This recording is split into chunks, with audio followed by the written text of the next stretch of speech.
Welcome to the Sherdog Radio Network preview for UFC 327, Prochazka versus Ulberg. I'm your host, Ben Duffy of Sherdog.com. With me, as usual, is Keith Schillen, the executive producer of the Sherdog Radio Network. First thing out of the way, as we're recording right now, it is Sunday night. Happy Easter to you, Keith, because I know you celebrate, and to all of our viewers who do as well. Yeah, happy Easter, everybody. It was a good day.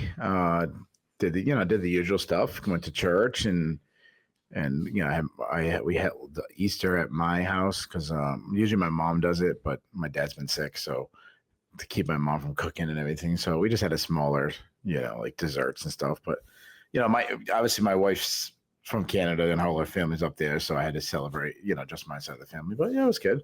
And now we get to talk about a good card. So yes, a card that I kick myself for making this joke, but it has some Easter eggs on it. Like I was already excited for it before I really started digging into it and kind of watching tape on some of the people. And then I'm like, there are some of these fights that I didn't think much of when they announced them 2 months ago. And now I'm like, oh, this fight rules. So yeah, it's kind of like my own little Easter here. I just finding little treats all over the place.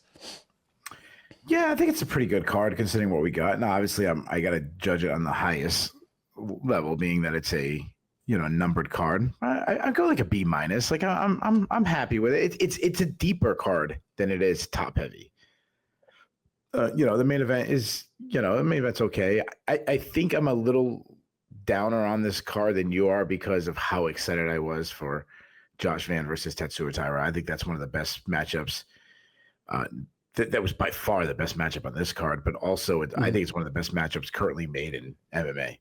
So yeah. I'm a big Josh Van guy. I think he's not getting his due as the current champion. And Tatsuya Taira was like 25 years old, wrecking machine. So they're 24 and 25 respectively, dude. Like two young thoroughbreds going at it when it wasn't maybe not even their prime yet, which is kind of crazy. Yeah.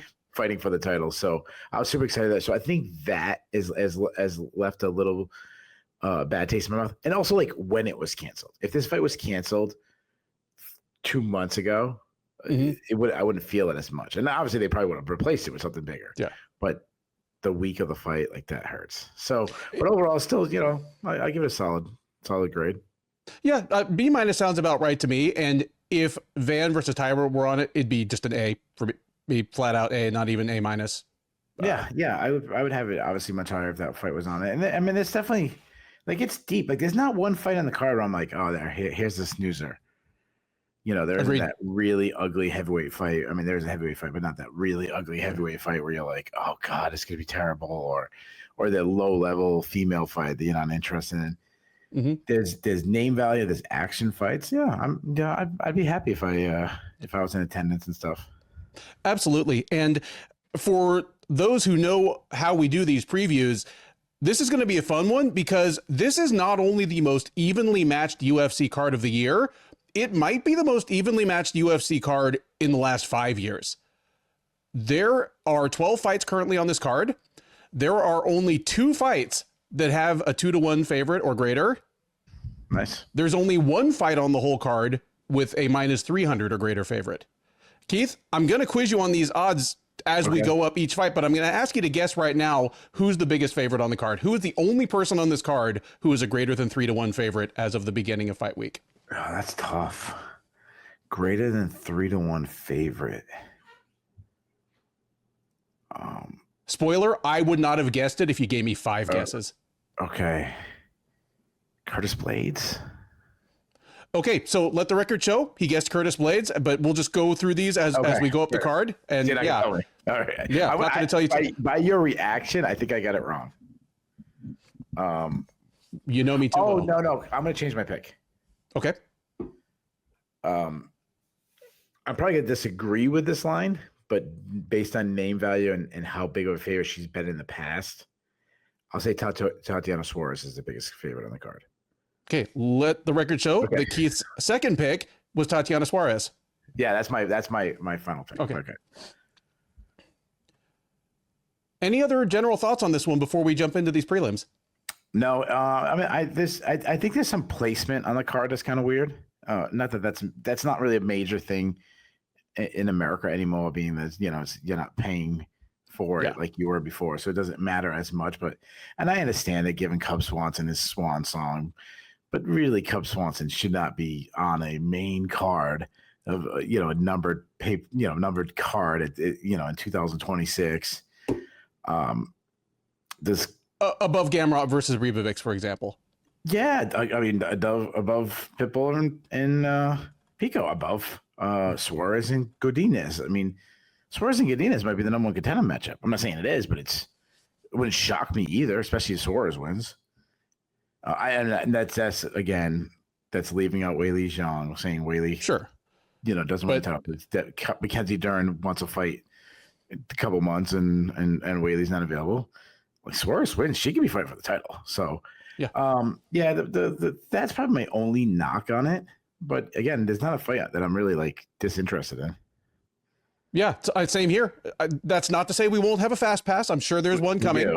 We do. And I bet you people, it's going to be easy to guess which one it is. We will see when we get there. Outside of the main event, what's the one fight on this card that you would wrap in bubble wrap and make sure it makes it to the cage on Saturday? Yeah, that's a good one. And I'm going to go with the fight you said. I'm going to say Gamrot versus Ribovics. I think that's a really, really fun fight.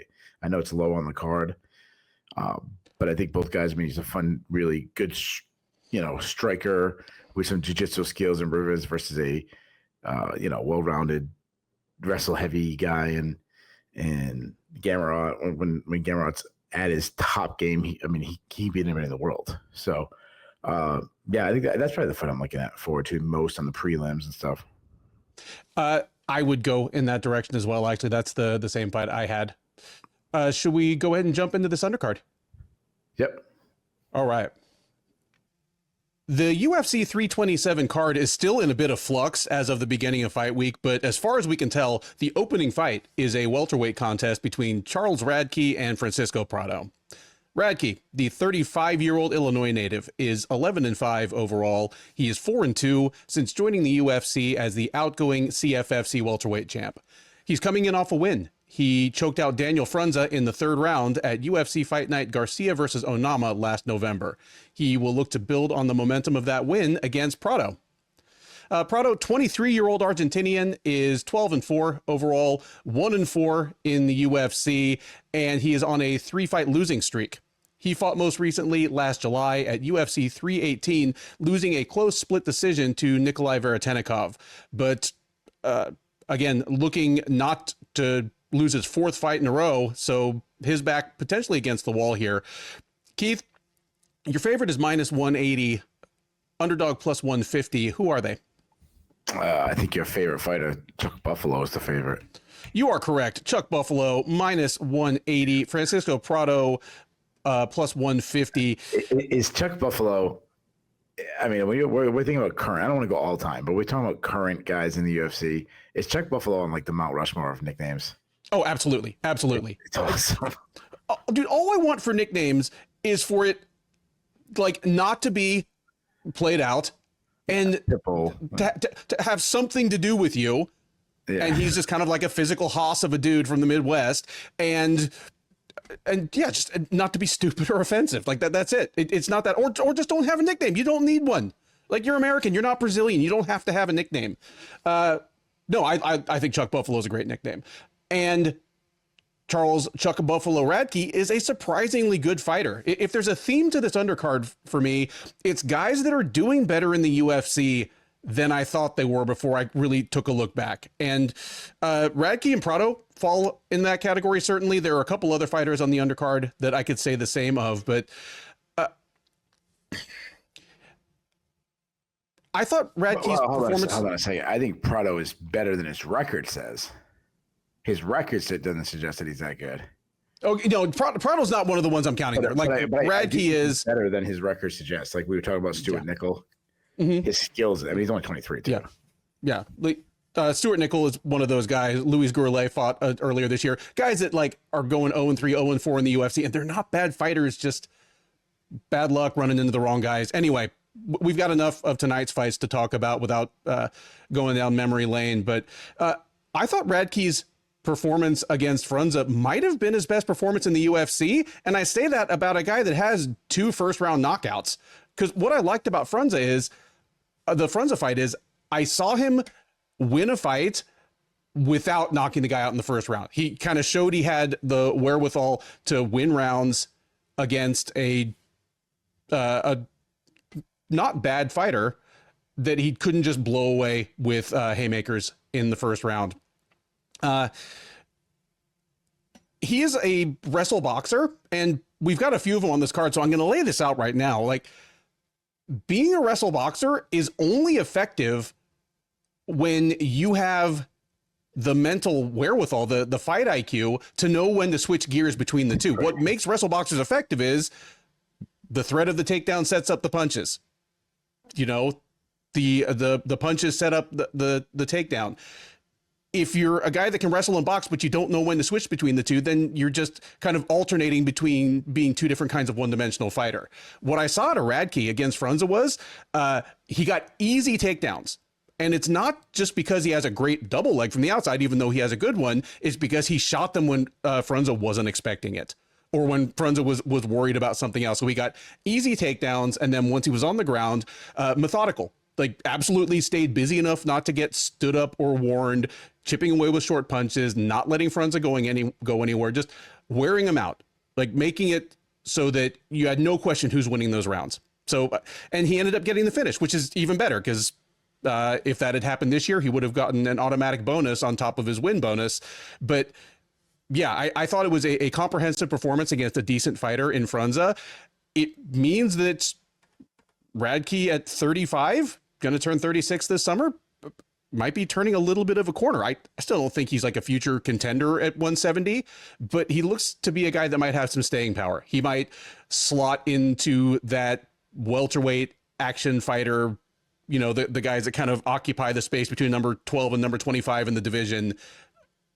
He might become one of those guys, which would be great. The longer I can keep saying Chuck Buffalo on the air every, 3 or 4 times a year, the happier I'll be. Prado is a case of another kind of fighter archetype that I feel like I discuss every week.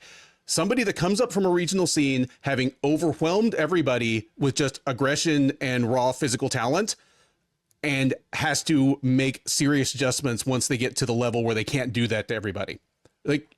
And Francisco Prado came from Samurai Fight House in Argentina / Brazil. It's a promotion I made fun of before. It's the interlocking gym, preschool gym mats promotion, and just again blew away kind of mediocre fighter after mediocre fighter, just swarming them with punches, bowling them over with easy takedowns, just mauling them with ground and pound topside submissions. Then he got to the UFC and he's hit an absolute wall. The only guy he's beaten in the UFC is Otman Azatar, the potato guy.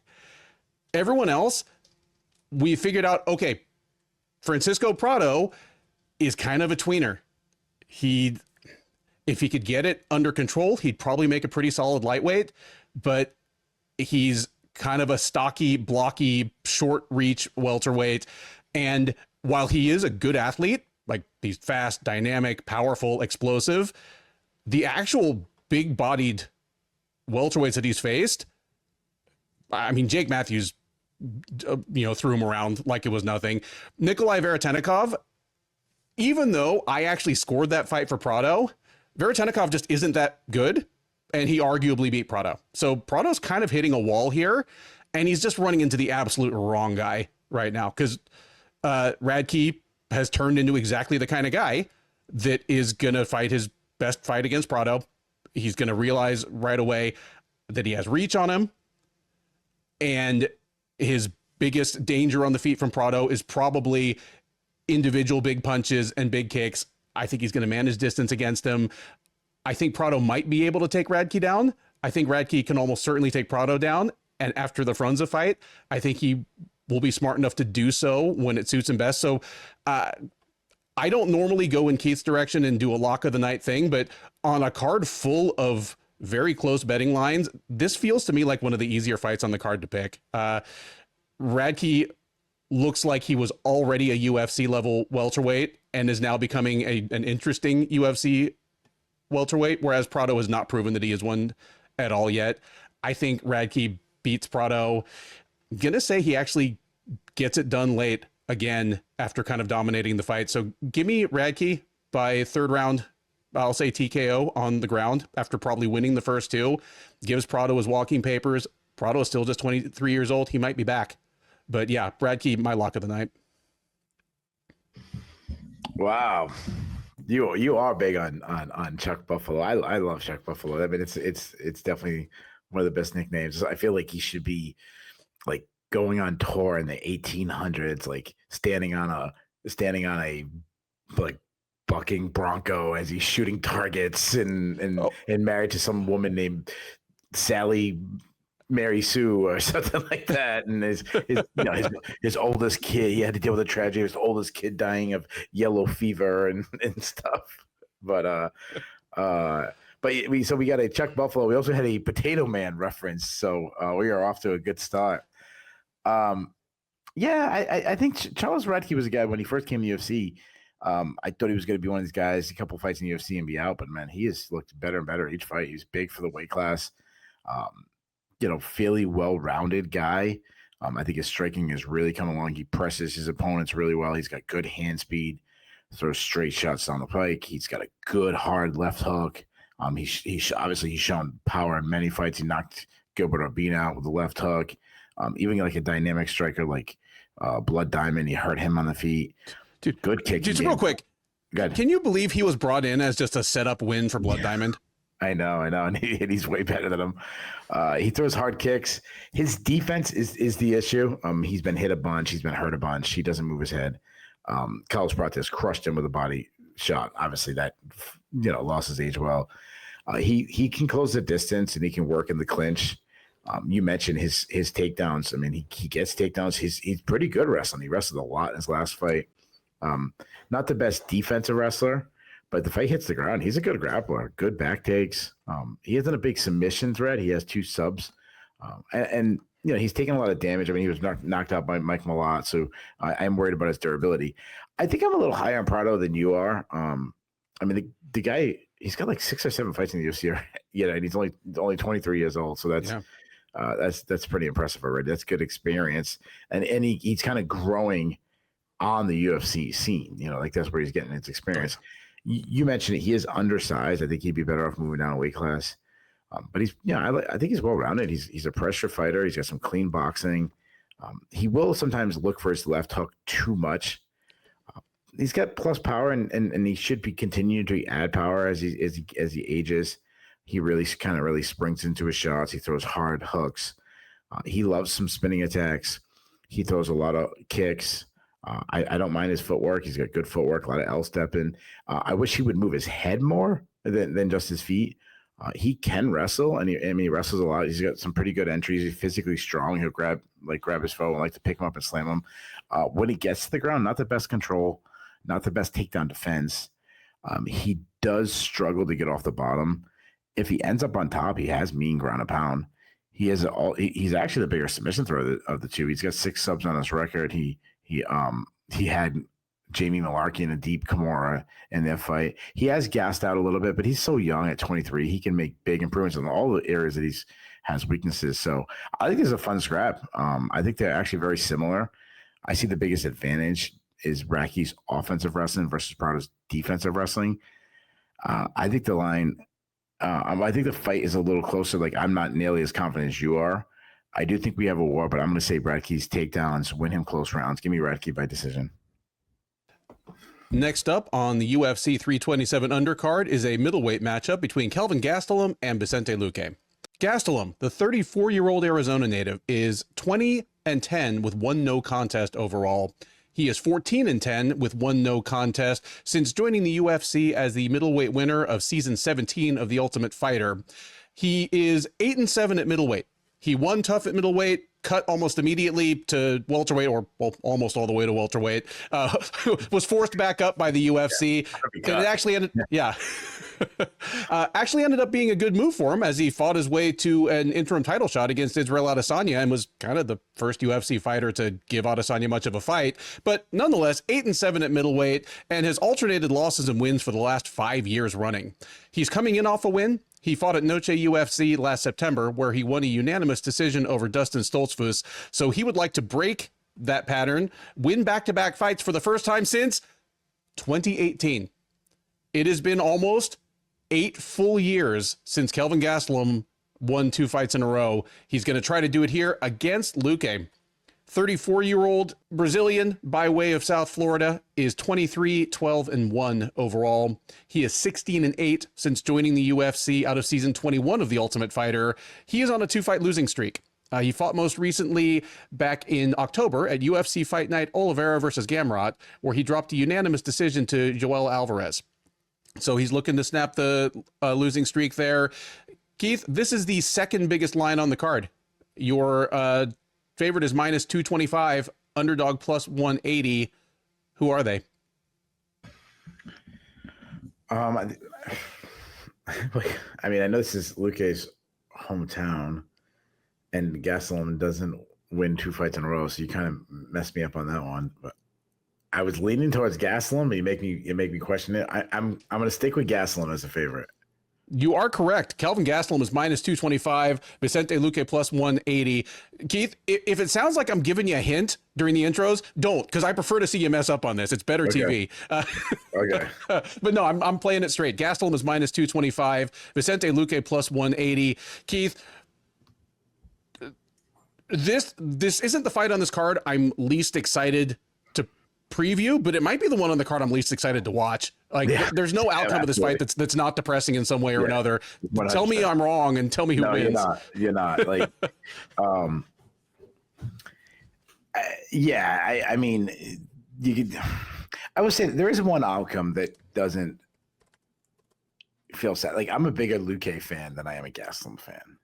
To me, like, Luque is a guy that got everything out of his ability, while Gastelum wasted his ability. I mean, again, he had a lot of success in MMA, so don't take that for what it's worth. But like, Gastelum at welterweight, it does make so much sense because he's in better shape because he has to train to make the weight, and obviously, that's assuming he makes the weight, and that's a big assumption. I think going down to welterweight at this point of his career is like a little too late for you. Like, you should have, Let me check, but I think this one's at 185. Oh, this is that one. Oh, Luque went up. Oh, then let me make sure. And if that's the case, don't even cut this out. I'm just leaving it. Like, it's this one's at middleweight. I just wanted to make sure my notes were right. Yeah. Okay, now it really changed me because now I'm like, man, what the hell am I talking about? So, he's a southpaw. He's obviously really small for a middleweight. He's still a pretty good athlete, but the years of injuries and the damage has taken his toll. Not to mention, like, he's not, the most disciplined diet guy and stuff. Like, I always think of like people talk about, all the greatness of like certain players, and like Tom Brady, why is he able to play so long? And people say, oh, that's because he doesn't get hit. He would have died if he played in the 80s. Like, yeah, I'm sure Tom Brady would have died if he played against slower, smaller guys. Yeah. No, because he had an incredible diet. He took care of he treated his body like a machine. That ain't Kelvin Gastelum, he treats it like a trash compactor, but like a sink garbage disposal. Yeah, he's still a pretty good athlete, though. He still moves well. He still has some fairly fast hands. He likes to sit on the outside and then suddenly burst in. He set up his shots well with feints. His volume is inconsistent, though his volume against Daniel Rodriguez was pretty good. He works behind, a good jab. He throws his overhand left a bunch. He looks for it almost too much. He can overthrow his shots, which leave him to be countered. But he really steps into his punches. He does hit hard. No, he's not the power puncher the broadcast pretends he is. So we've talked about this before. I think his last knockout was Michael Bisping in 2017. So, which is incidentally was half of that last 2-fight win streak he ever went on. 2017. Yeah, there you go. He did have success against Daniel Rodriguez with calf kicks, though he has gotten his own legs kicked out a lot. He's a decent wrestler, but he doesn't wrestle much anymore as he's gotten older. Go back to like the Sean Brady fight. He was taken down. He couldn't get Sean Brady off his back. He has taken tons of damage over the years.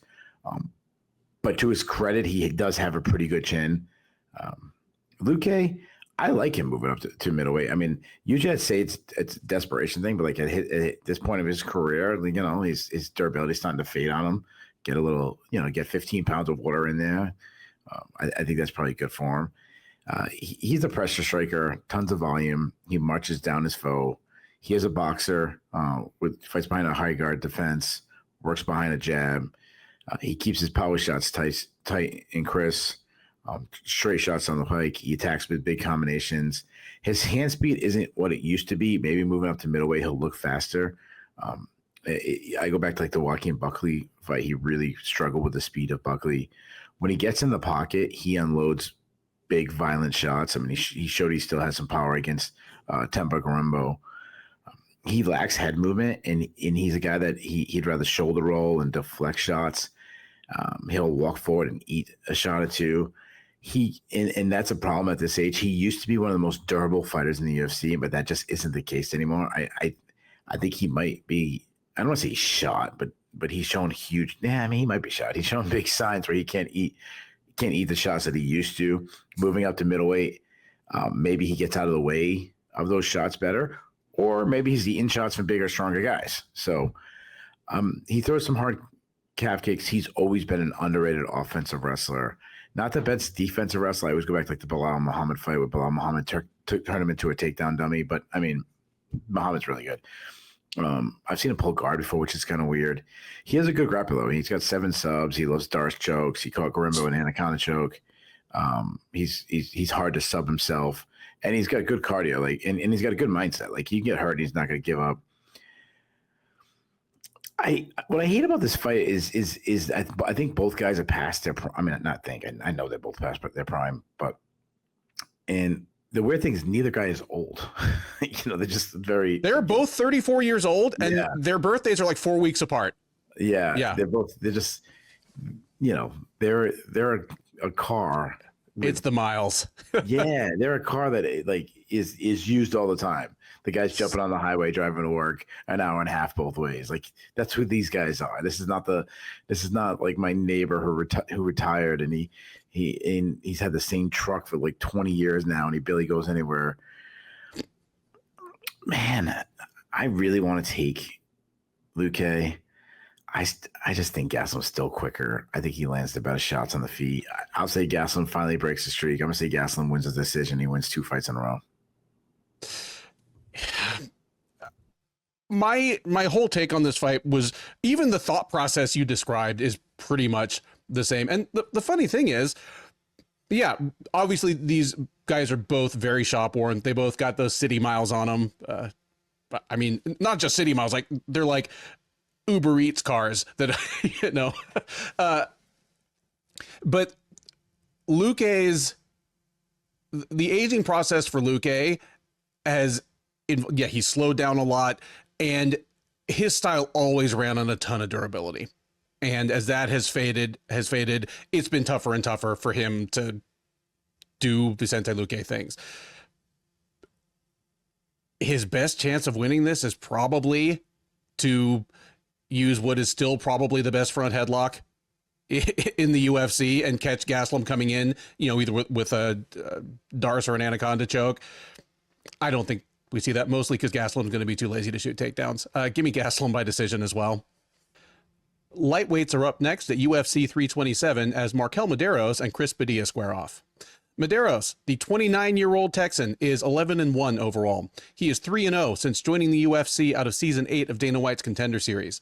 He fought most recently at UFC 316 last June, where he won a unanimous decision over Mark Shawinski. He will look to make it 4 in a row to start his UFC run against Padilla, who just finished accomplishing that himself. 30-year-old Californian is 17-6 overall. He is 4-0 in the UFC. He fought most recently at UFC Fight Night Bonfim versus Brown last November, where he knocked out the other Bonfim brother, Ismael, in the second round. He will look to make it 5 in a row to start his UFC run. Keith, your favorite on this one is minus 190, underdog plus 160. Who are they? Did I have no? No, I don't know. Yeah, Padilla's the favorite. You are correct. Chris Padilla, minus 190. Markel Mederos, plus 160. This is what I was talking about when I said I found some Easter eggs on this undercard. I knew that both of these guys had overachieved in the UFC compared to my expectations when they entered the promotion. But when I realized that they were 3-0 and 4-0 in the UFC respectively, I said, man, it's hard to keep track of 615 fighters. And it's not really smoke and mirrors either. Like, they've both looked pretty good. Mederos, I expected to find Mederos frustrating because regionally, and then in his first couple UFC fights, he's got this style where he doesn't always fight to his best advantage. Like, he's a long, rangy lightweight with fast hands. He's capable of throwing in combination. He's an accurate puncher with decent power, but he gets into this herky-jerky style where he'll wait too long, kind of trying to line up the perfect shot, and just, if it doesn't come, maybe doesn't land enough volume to win rounds. And then despite that, he would kind of slow down late in fights anyway. I'm like, how are you throwing 50 strikes a fight and getting tired in the third round? Against Shawinski, he looked great. Was throwing good volume, just leveraging his advantages. He was, again, taller, better range, faster hands, better hands than Shawinski, and flexed that to win rounds. His takedown defense also looked good. He started giving up takedowns later in the fight, kind of late second round, in the third round, ended up winning the fight anyway. So again, we all would love to see insane knockouts, in every fight or in most fights, but a lot of fights go to decision. Knowing how to win rounds is vital, especially if you want to be an actual contender. I'm not saying Mederos is a future contender, but he seems to be getting that skill under his belt. Padilla, maybe even more of a pleasant surprise for me than Mederos, because Padilla, I feel as though he was just brought in to be a guy. Like, I think they kind of brought him in as an opponent for James Yontop. Like, in each of his fights, I think they've given Padilla to somebody that they were expecting to win. I think Padilla has sort of been the designated foe 4 times in a row in the UFC now against increasingly high profile foes, and he's beaten them, and he's beaten them bad. Against Ismael Bonfim, he looked fantastic. Bonfim missed weight, and Padilla fought him exactly like you should fight a guy that is getting a reputation for being kind of mentally soft and missed weight. Padilla put it on him immediately, pressured him, didn't give him any breathing room, and just dominated him. Like, really broke him. It was a fantastic performance by Padilla. He's not an especially big lightweight. Like, he's going to be definitely shorter than Mederos. He's going to give up reach. He's a pretty good athlete, but I mean, just to talk about some people that we're going to talk about further up this card, he's not Aaron Pico. He's not a prime Cub Swanson. Like, he's a above average athlete for the division, but he, again, leverages the skills he has, gives himself the best chance to win the fight. And when he starts rolling downhill on an opponent, he really does pour it on. I'm super impressed by Chris Padilla. He's just 30 years old. I like both these guys. Again, pleasantly surprised as I went back and kind of reviewed their last couple fights at how good both of them have looked. But I agree with the line here. I think Padilla beats Mederos.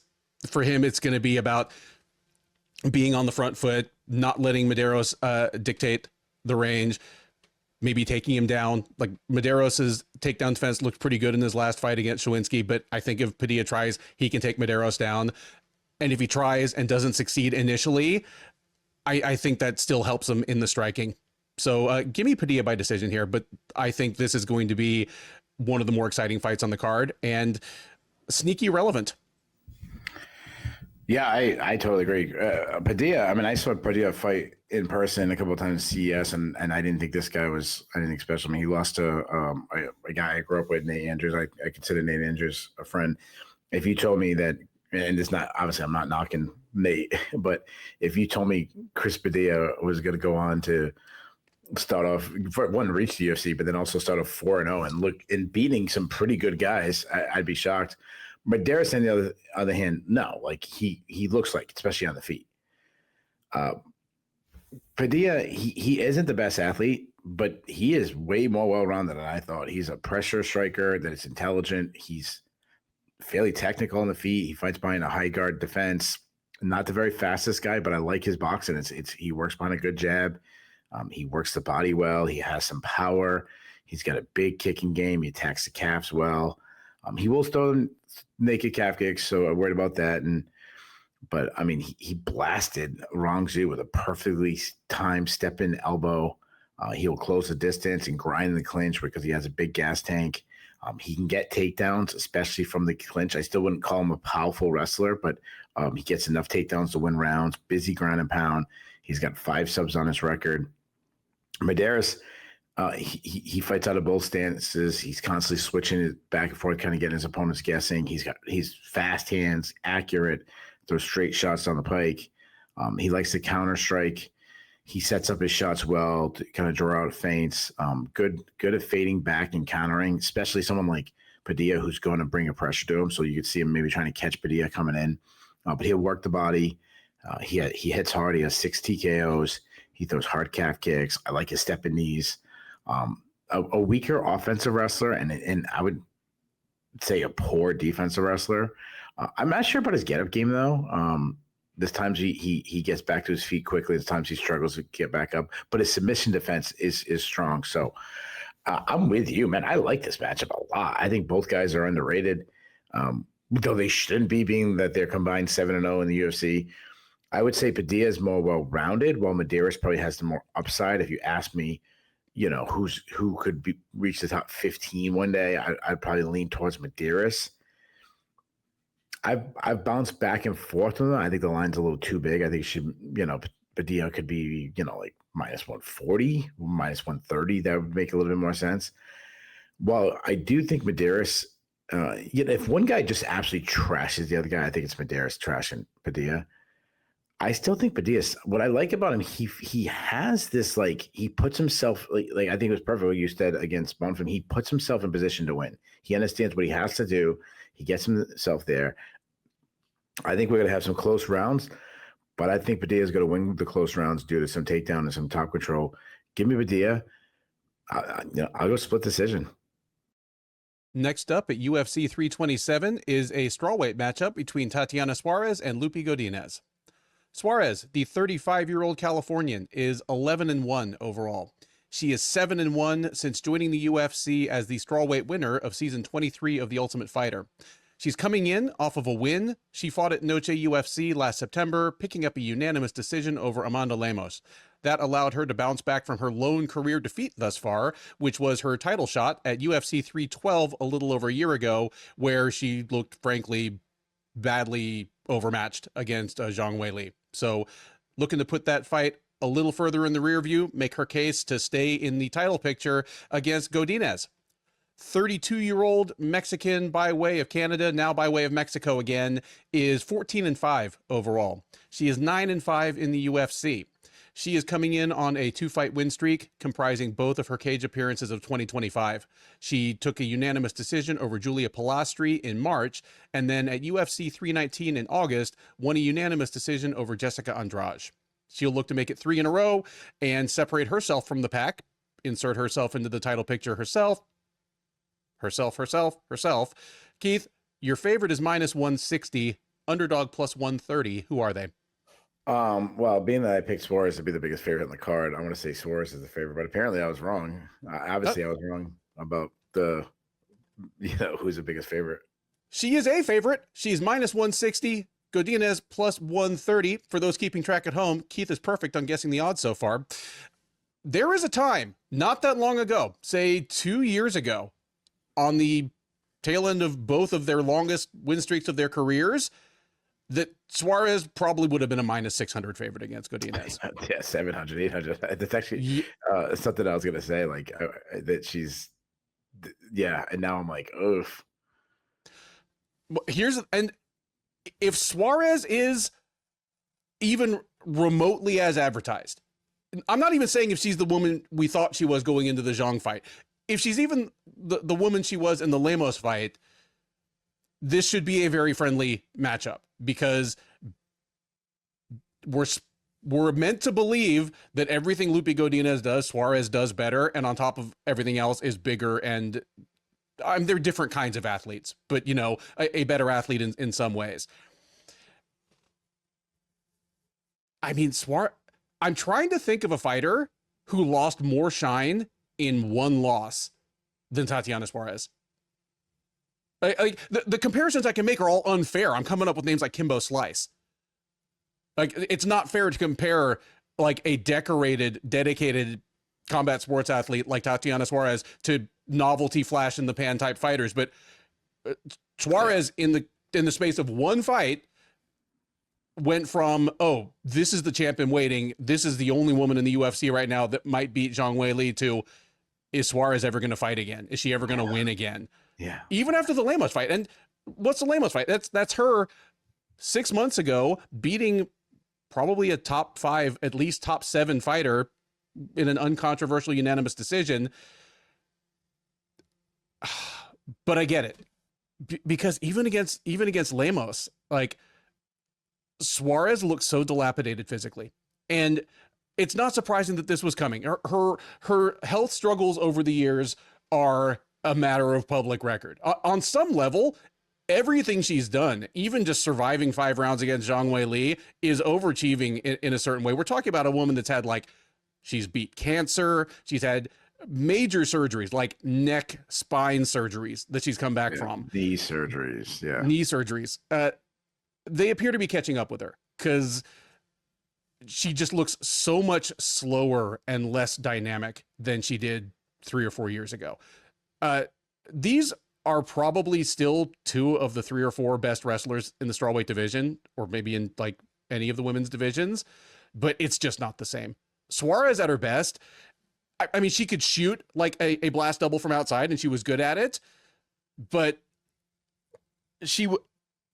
I mean, her wrestling was more of like like Phil Davis, Bo Nickel type thing, where she had like this long, lanky body, incredible core strength, incredible hips. Just, it was a joy to watch her wrestle. Like, yeah, she's like a female Zahid Valencia.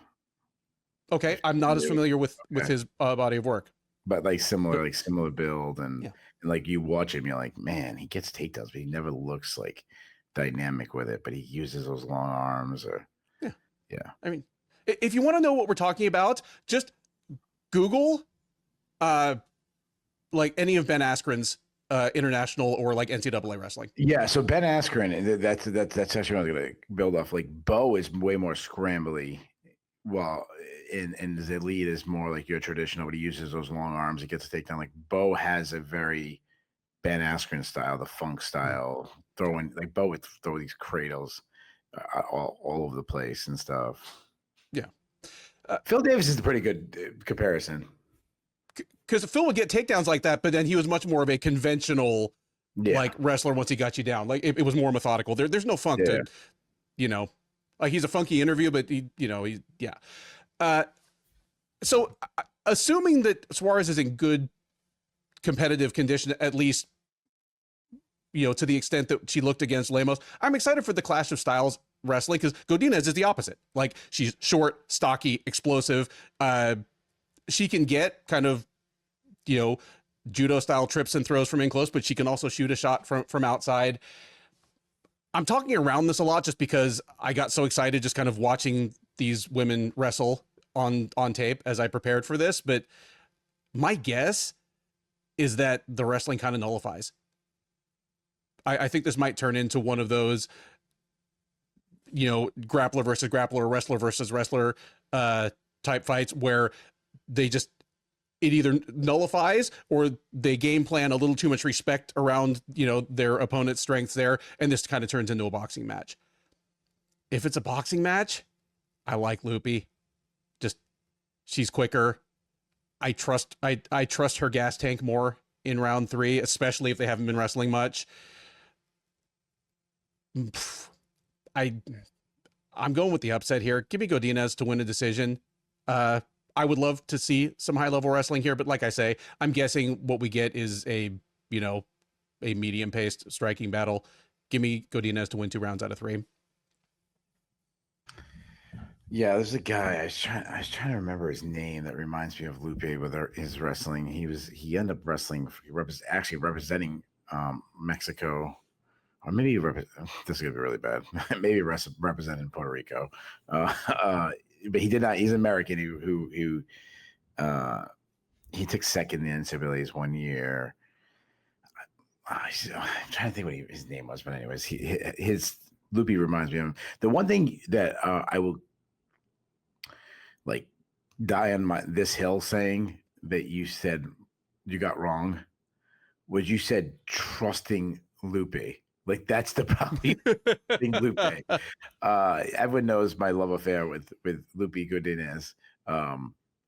But yeah, trusting her, she's one of the most, she is the yell at the TV type fighter. She's, you think about, I know you have your go-to people. Lupe is definitely one of my go-to yell at the TV. Tatiana Suarez. Dude, like, my TV isn't still in pieces in the corner for when Lupe fought Angela Hill. Like, I just smashed my TV and threw it in the corner, and that was 5 years ago. She should never lost. Yeah. Tatiana Suarez, man, she looked so bad against Wei Li Zhang. And then, yeah, I mean, people jumped off the bandwagon from that. And then she didn't really, I mean, yeah, she beat Amanda Lemos. And I understand what you're saying. Like, she beat a top, 7, 8 female fighter in the world. But she didn't look good. Like, and I know we do hold her to such a high standard. I really believe we missed the window of her greatness. I mean, I've said this before. She might go down as the biggest what ifs in MMA. Her peak, when she was on the scene, she was wrecking. Yeah, she was a wrecking ball. When she's still a big strawweight, she's long and lanky, southpaw. She pressures, but from a distance. Like, she wants to keep her distance in the striking. She doesn't throw enough combinations. A lot of times she just throws single strikes. She throws who she actually fights a lot like, but she's not as physically imposing, which is weird because she is a very physically imposing. She fights a lot like Kayla Harrison, where, when they're striking, they're throwing single strikes and stuff. And that's this is not in my notes. I just thought of it right now. I was sitting there. I was like, who's a fighter that I'm like, man, from distance, she like doesn't do that much. And yeah, it's Kayla Harrison, but she'll throw some kicks because she's long and she's not really worried about someone grabbing her leg. She does keep her chin too high in the air. Honestly, the position that she might have the biggest advantage against Lupe is in the clinch. I think she can put Lupe against the cage, grind. Like, she doesn't have to be winning wrestling exchanges, but if she can just kind of hold her against the cage for long periods of time, kind of slow the fight down to 4 or 5 flurries instead of a whole 15-minute match. I still think she can wrestle. I mean, she's probably the best female wrestler in MMA history. And I know, like, Sarah McMahon was more decorated and stuff, but I mean, like, different, the time they came in and different. So, Sarah McMahon was at the end of her career, holding on to, her little, what she had left of athleticism, and she's got some good entries. She does shoot too far away from times, but like you said, she has those long arms and long legs to kind of make up for it. The thing is, I still think if she can get the fight to the ground, if she can get a trip, if she can, if Lupe throws a big hook and she can get underneath it, I still think she will control really well. I think that'll be the last thing that'll go for her. I think she could probably still stall on top. She's good at the Dagestani handcuff, kind of keeping one limb pinned. When she does let her hands go, she got a good ground pound. I mean, you go back to the Carlos Esparza fight, but she murdered her ground and pound, and that was like when we said like, holy cow, like look how good she is, like what she did to Carlos Esparza. She is a submission threat. She does have 5 career subs. Luque, I mean, Lupe's the bane of my existence. I mean, I can't quit her. Like even in a win, she made it close against the ghost of Jessica Andrade in a fight that she was so much more athletic, so much more well-rounded. And it was still like, why is this fight close? You mentioned she's a wrestle boxer. She loves her boxing. She does well to kind of cut off the cage and trap her opponents. Though sometimes she won't match the output. I mean, I go back to like the Tabitha Ricci fight. Like Tabitha was throwing way more shots. So her output can be very inconsistent. Many fights she's throwing single strikes. She's also a bit of a headhunter, which would not be a good idea against Suarez. If she lets her hands go, she has fast hands. She gets in the pocket and she does smashes hard, tight hooks. When she cleans it up and straightens it out, she's got a really nice, clean right hand. She does well to step into her shots and unleash her power. She has good wrestling, and I've said that about in the past, but I do think I might have overrated it a bit. I mean, obviously her sister's an Olympic level wrestler. She's not her sister. She also doesn't wrestle enough, and it like against Suarez, it wouldn't be a very good strategy to wrestle Suarez, which means Lupe probably like starts shooting doubles against Suarez because Lupe's like, what's the hardest way for me to win? Okay, let me do that. When she gets there, she's explosive. She drives to the hips. She's very physically strong. She grab a limb and send you for a ride. She's good at like controlling the hips. She slammed so many people in the past. But what I think I might overrate her wrestling, I always go back to the Ariane Canellosi fight, and that was like forever ago. But she had a duck out of that fight, and I was like, I think that's what fooled me a little bit about her wrestling. That's the way to Keith's heart right there. Yeah, you had a duck under it. I'm like, oh my god, because she's so rare at MMA. Hit a duck under, hit a slide by. If somebody does a fireman's carry in MMA, like that's Keith's favorite fighter forever. Yeah, or like an ankle pick. It's so funny. Like I always constantly teach my kids, like we are if you get the reputation of our team, we are an offense team. Like we said, that's our style. We're on the gas. We're going. Defense comes second. Like nature, we're going. But we also, because we come from a wrestling judo club, we do also a lot of upper body stuff and Russians and stuff. And I'm the king of like, you got an underhook, dude. Dominick Cruz knee pick. I'm always like knee pick, you know. So yeah, you hit a knee pick, I'll go crazy for it. I mean, you see that more in MMA, but still, her takedown defense needs to improve because she does at times ignore wrestling. I mean, I would go back to like Mackenzie Dern took her down twice. If she's on top, she has good hip control.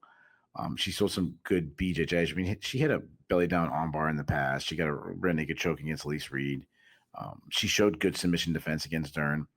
Her cardio has been inconsistent. I mean, she gassed a little against Julia Pilastri, though that fight was at an elevation and it was like a extremely high paced fight. I don't think this fight will be high paced. This is a hard one for me to pick because these are two females, and I totally understand when you're picking Lupe, but these are two females that I've been so high on. I mean, in their primes, I am definitely, this is what I was saying was in my notes. In their primes, Suarez absolutely smashes Godinez. Yeah. If this fight happened right before Suarez fought Whaley, Suarez might be like a negative 1,000 favorite. Mm-hmm. I'm with you, man. I'm not sure Suarez is shot or not. You know, maybe we're over exaggerating. And you know what? She's had all these injuries and her age. You know, she's not some spring chicken anymore, and she still has like this like prospect feel to her. Though I thought we like missed her entire prime. The one thing I will say, she's battled the injuries so much. Sometimes you have a fight where someone just looks so dynamic, and they're like, yeah, I'm finally comfortable. I finally got over this knee injury. I finally feel like my knee's, you know, back to 100%. Like, what if that happens? What if you say, you know, she just absolutely trashes Lupe and she's like, yeah, I've been dealing with this knee thing. And, you know, and I fought Whaley wasn't, you know, my knee wasn't 100%. And like, that's what I'm hoping for.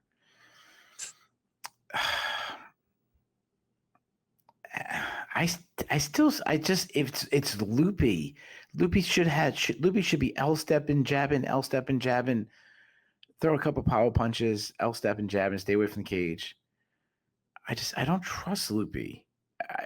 I think Suarez closes the distance. I think she might struggle to get Godinez down, but I think she might hold her against the cage for long periods of time, eventually work and get a takedown. Maybe she drops Lupe to her butt and Lupe kind of works back up and then she drops her to her butt again. And it's one of these ones where the round was ugly and you're like, man, there wasn't a lot of damage done, but I got to give Suarez that with control. And, she took it down for 20 seconds and there was a couple, short little strikes in here and you're like, you're giving her a round you don't feel good about. Give me Suarez by decision in an absolutely ugly fight.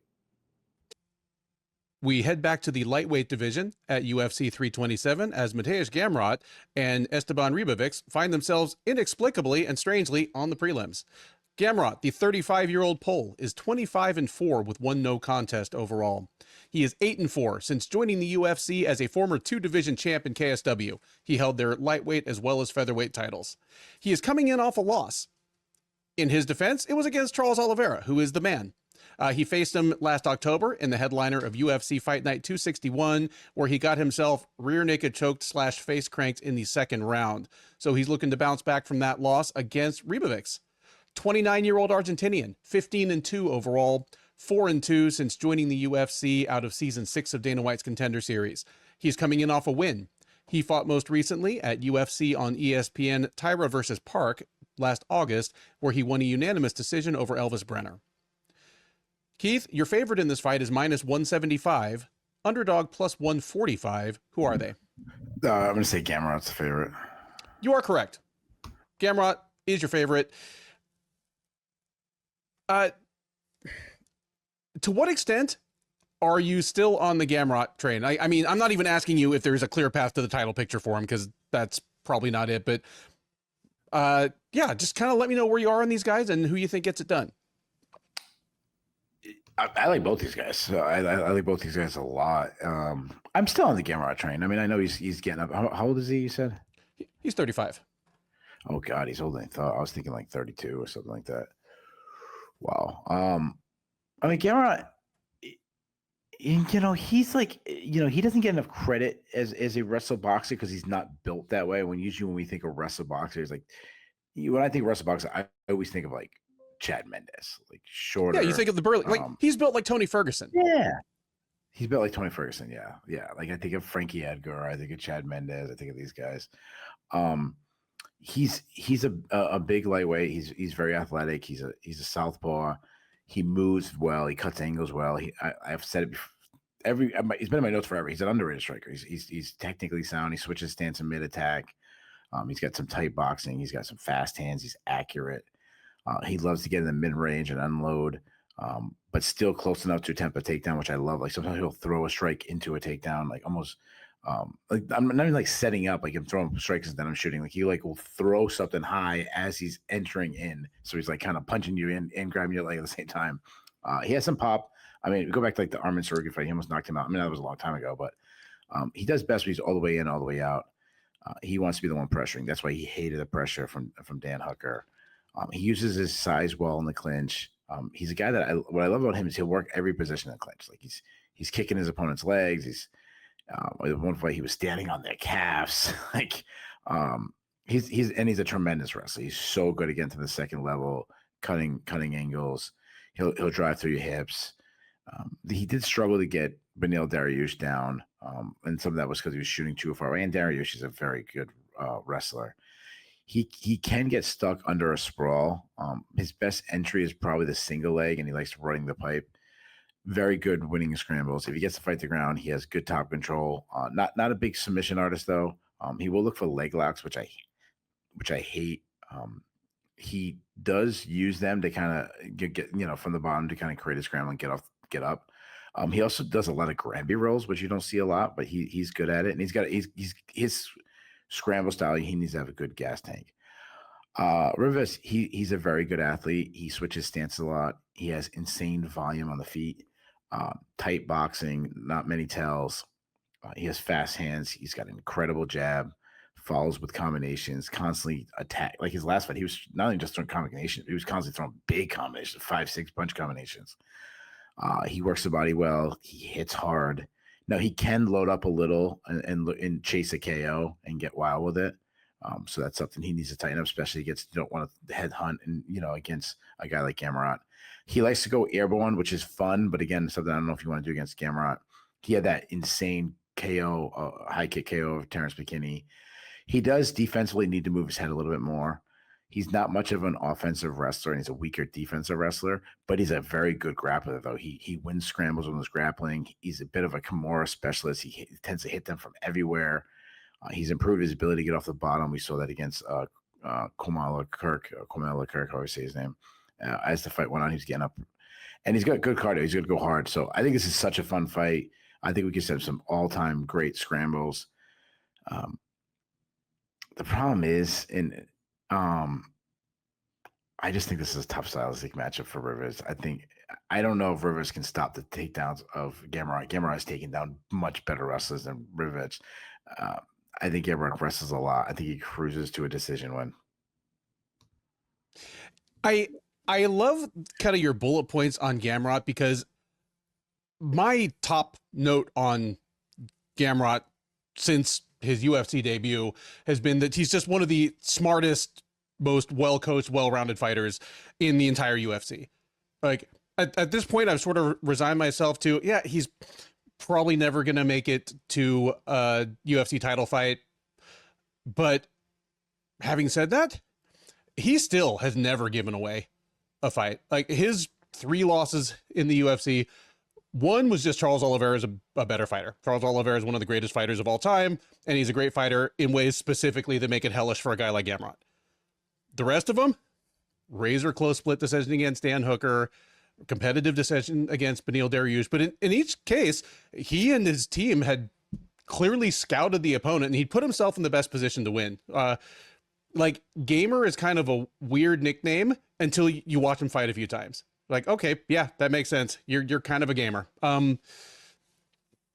Ribovics, the thing that impresses me about him, and he's another guy on this card that is overachieved compared to what I expected out of him coming into the UFC, because I mean, frankly, Argentina is best known for sending talented but just kind of underprepared fighters to the UFC. Just their regional scene is such that unless they move to Brazil or move to the US or move to Mexico, they came up in ultra low level promotions, and they have physical talent, and just they have a bit of a learning curve. I assumed Ribovics was going to be like that, and he had a little bit of a learning curve, but not that much of one. He's 4-2 in the UFC. And one of the more surprising things is, and you kind of threw it out there, he fights at a furious pace. He throws high volume on the feet. He is not averse at all to getting into like a scramble fest on the ground.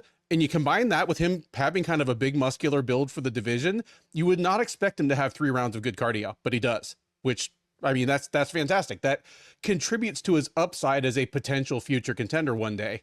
If one of these guys makes it to a title shot, it's more likely Ribovics, I think, at this point. You'd have to make some improvements, but as the guy that's 5 or 6 years younger, it's more likely him. Having said that, meeting this Saturday, it is a tough stylistic matchup for Ribovics. Gamrot may have plateaued, but if he's falling off at all at age 35, it's happening so slowly as to be imperceptible. He seems to be as good as he's ever been, and I think he can more than keep up with Ribovics everywhere. I think this is going to be an extremely fun fight. Both the lightweight fights on this undercard are pretty much certified bangers. If you like all 3 phases of mixed martial arts, if you like exciting wrestling, if you like an interesting clash of styles on the feet, this is your fight. But I've got Gamrot by decision as well. Up next at UFC 327, and as the card shakes out, this may end up being the top prelim. It may end up being the main card opener. We don't know. It is a welterweight contest between Kevin Holland and Randy Brown. Holland, the 33-year-old Texan, is 28-15 with 1 no contest overall. He is 15-12 with 1 no contest since joining the UFC out of Season 2 of Dana White's Contender Series. He's on a 2-fight losing streak. He fought most recently last October at UFC Fight Night DeRitter versus Allen, where he came up short via unanimous decision to Mike Malott. He's looking to snap that losing streak, avoid the first 3-fight losing streak of his career against Brown. Brown, 35-year-old Jamaican, 20-7 overall 14-7 since joining the UFC as the Ring of Combat welterweight champ. He is coming in off of a loss. He fought in the headliner of UFC Fight Night 264 last November, getting knocked out in the second round by Gabriel Bonfim. So he's looking to get back in the win column here. Keith, your favorite is -140, underdog +115. Who are they? I'm gonna say Brown's a favorite. You are correct. Randy Brown -140, Kevin Holland +115. I'm gonna flip this one to you first, and I'm just gonna back away from my. I'm flipping the fast pass. I am done doing Kevin Holland fights. We've done like 25 of them. Give me Randy Brown by decision.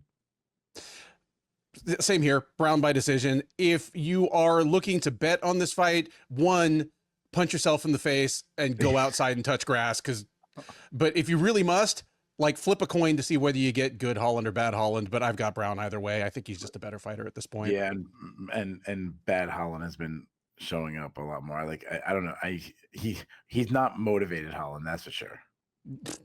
Exactly. Good Holland is the one who shows up and like gets in fights with like the Diaz brothers in the camp at like press conference. Like, that's who I want. Yeah. Yeah. Like Holland, who cares that he's there. Absolutely.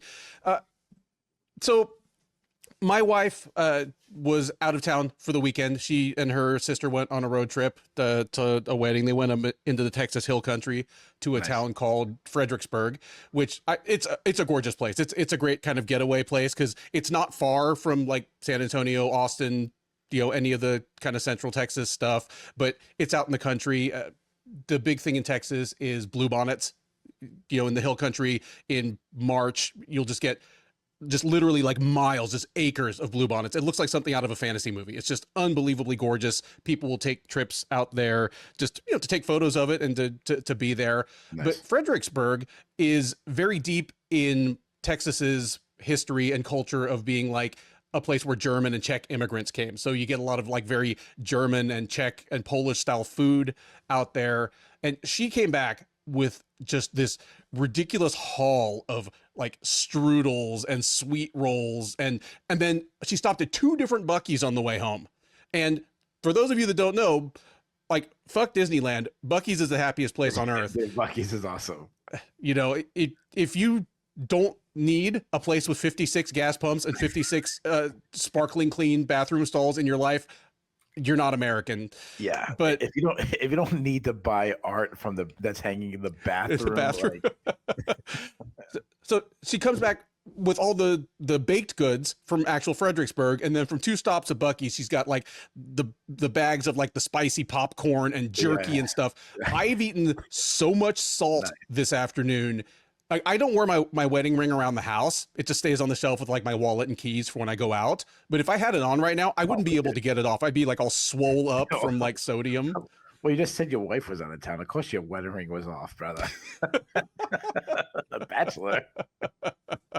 See, when you're in your 50s, bachelor just means, oh man, I don't have to make the bed. I'm just going to sit around and eat cheese all morning. And I was, I've had some time off and I've been watching documentaries. Like I love watching documentaries, and yeah, I just sit around just watching.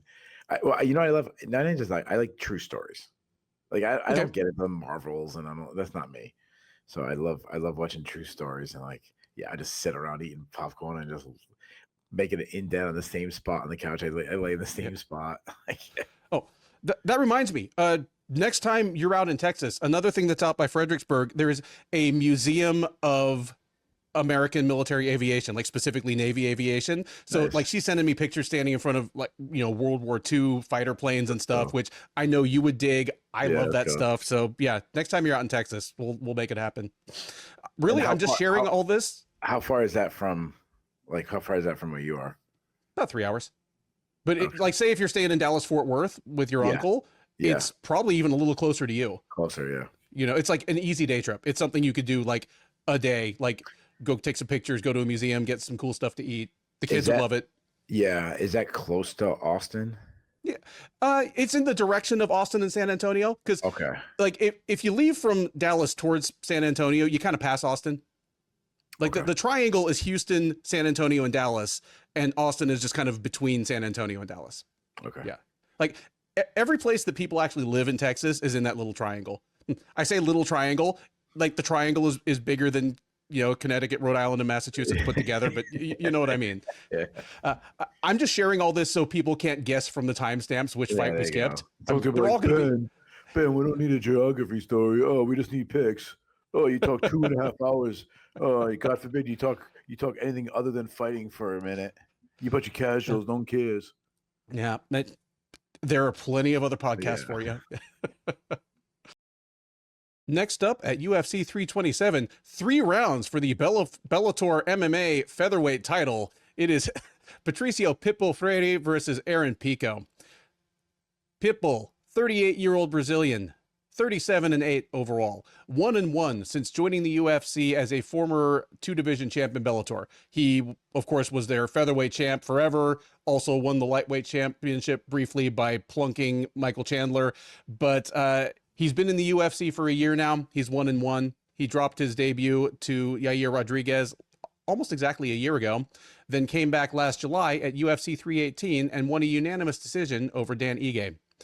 Pitbull still looking to prove he has anything left to offer the sport, or at least cash a few more checks. I don't know where his head is at. In order to do any of those things, he's going to need to get past his former coworker in Pico. 29-year-old Californian, and boy howdy was I shocked to realize that this man is still in his 20s. 13-5 overall. 0-1 in the UFC. He made his UFC debut last August at UFC 319, getting knocked out cold by Laurent Murphy with a spinning back elbow. It was Sherdog's knockout of the year. I think it was probably a lot of people's knockout of the year. He has been on the shelf ever since. He's stepping back in. Keith, this is the widest line on the card. Okay. You ready for this? Aaron Pico, -325. Patricio Pitbull, +260. Keith is gone.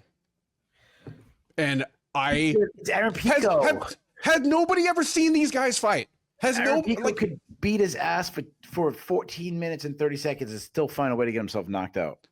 I'm glad you led with that, because you know what everybody seems to forget about that Laurent Murphy knockout? Is that Pico was handling him until about 15 seconds before that happened. Here's the scouting report on Pico. I guess Vegas doesn't. I guess Vegas. Yeah. Watch this line shift big during fight week. Like, don't be surprised. Here's my 2-minute scouting report on Aaron Pico. He is arguably he was arguably the greatest prospect in MMA history when he signed with Bellator at age 19.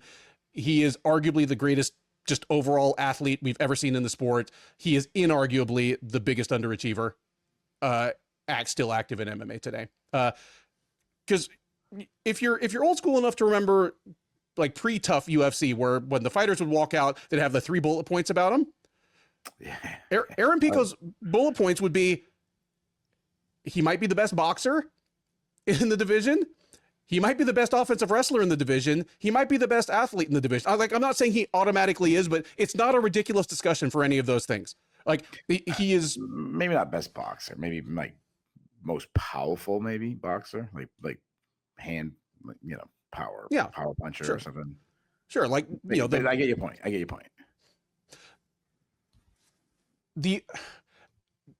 At this point, it's like he's such an incredibly gifted fighter, and I'm not sure what it is that doesn't connect. Because here's the thing: it's not like he materialized in MMA out of nowhere. He was a world-ranked teenage wrestler. Like, I can't remember if it was the U17 or U19. He was 1 win away from being on the Olympics at like 19 years old. There you go. Like, he's one of the guys that was such a good wrestler that he basically bypassed college wrestling and went straight to international competition. He's your Jackson Forrest. Okay. Now, where your Bo Bassett is now. Yeah. And then on top of that, a Gold Gloves boxer. He's and even now he's 29 years old. He's had some injuries. He has some wear and tear. He's still an incredible athlete. I rewatched. I honestly, I set out to rewatch the Murphy fight, and I ended up just putting it on a loop and watching the whole thing like 3 times in a row as I was typing up other stuff. He was so much faster than Laurent Murphy.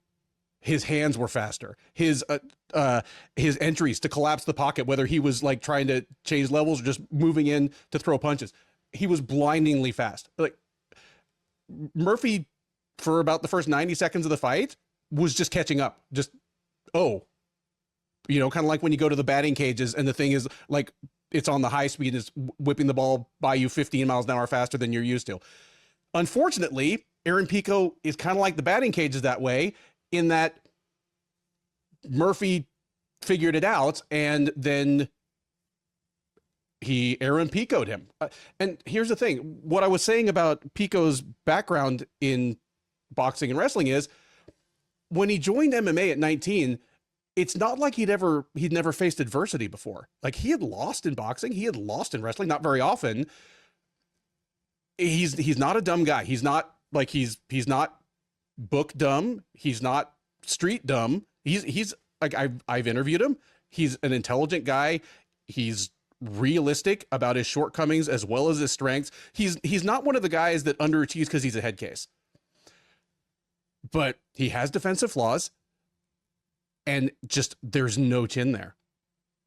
He's gotten all of his losses at this point are either, well, he lost his very first MMA fight, just getting guillotined by, frankly, a low-level fighter in like 30 seconds. But all of his other losses... He would beat 99 out of 100 times. He just ran right into it. He shot in and got caught in guillotine. Mm-hmm. His other losses have all been knockouts, and all of them have either been he got flatlined or he got hit by one strike that he never recovered from. Like, Adam Borks didn't knock him completely dead with the knee, but Pico never recovered. It was a foregone conclusion once that landed. So that's Pico. He has defensive flaws. He does not have the chin or the recoverability to paper over those defensive flaws. I mean, we're going to be talking about Yuri Prochazka in a few minutes here. He doesn't have whatever Prochazka has. And it's been a minute since I've given this rant, but at least when I say like a fighter quit or wilted or melted or whatever, I'm not talking about them being afraid. But Pico, if he doesn't finish his opponent in about 2 minutes, he runs out of ideas and he starts to look discouraged. And that's what happened in the Murphy fight. I mean, the Murphy fight, it was like the entire story of like a 10-round boxing championship fight compressed into about 3 minutes. Like Pico was all over him. Murphy was like in survival mode for a minute. Murphy recovered, and you could almost just see something happen with Pico. It's like, well, I just threw all my stuff at him and he's still there. I mean, I got to keep fighting, but I could have turned off the TV, 2.5 minutes into the fight. Like Pico, for a guy who's as smart and competitive as he is and is as well coached as he is, I mean, he's like cycled through 4 or 5 of the best camps in the sport. Just, yeah, he's a 2-minute wonder. And even during those 2 minutes, he can be got to.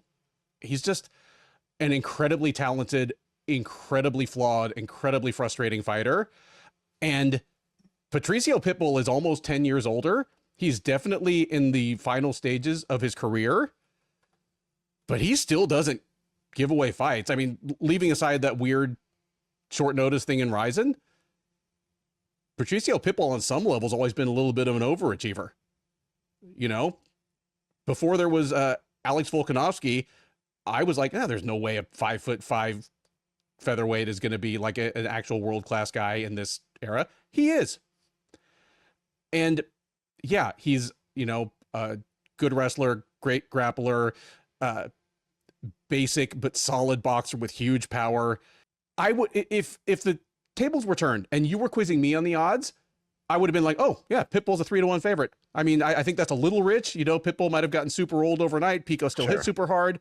But for Pico to be a 3-1 favorite over somebody as battle-tested as Patricio Pitbull, I don't understand this at all. This makes me feel like I don't understand sports betting at all. Maybe that's the case, but I won't call this the easiest, like an easy fight to call relative to some others, just because, again, Pico has an incredible offensive arsenal. And at least for the first 2 minutes of the fight, he really does.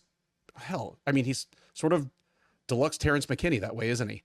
Like, yeah, he is. That's a good comparison. Yeah. Yeah. Like, imagine if people have been telling us for 10 years now that Terrence McKinney was the future of the sport. How differently would we talk about him based on the same performances? There you go. Aaron Pico is a Terrence McKinney that you paid too much for. I think this is going to seem simplistic, but I think Pitbull knocks him out in the first round. Or maybe we get a club and sub, but Pitbull's going to be disciplined. He's not going to be like shocked and awed by Pico flying at him with blistering fast hooks.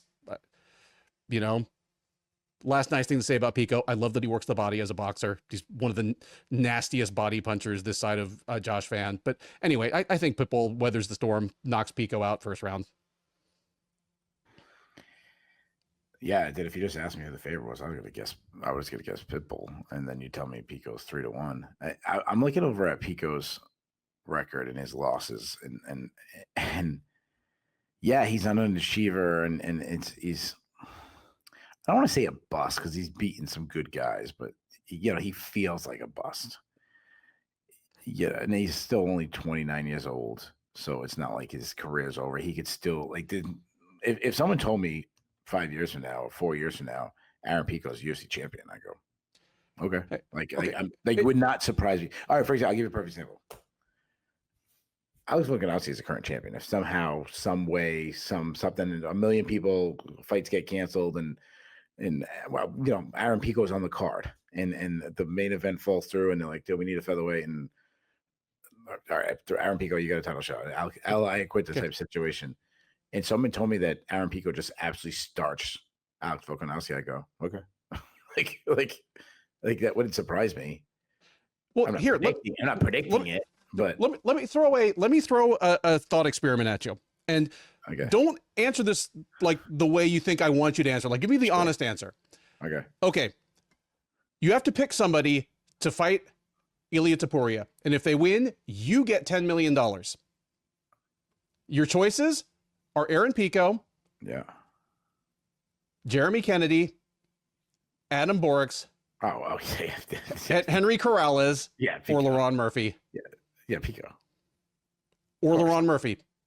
Including to beat Ilia Topuria? Yep. Aaron Pico.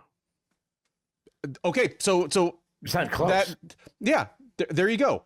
I'm not saying it would happen, but I just named the last 4 people to beat Aaron Pico, and Keith unhesitatingly took Pico over them. And I feel the same way. Yeah, but also, like, it's not the question that Pico shoots in and gets choked out by Zach Freeman again.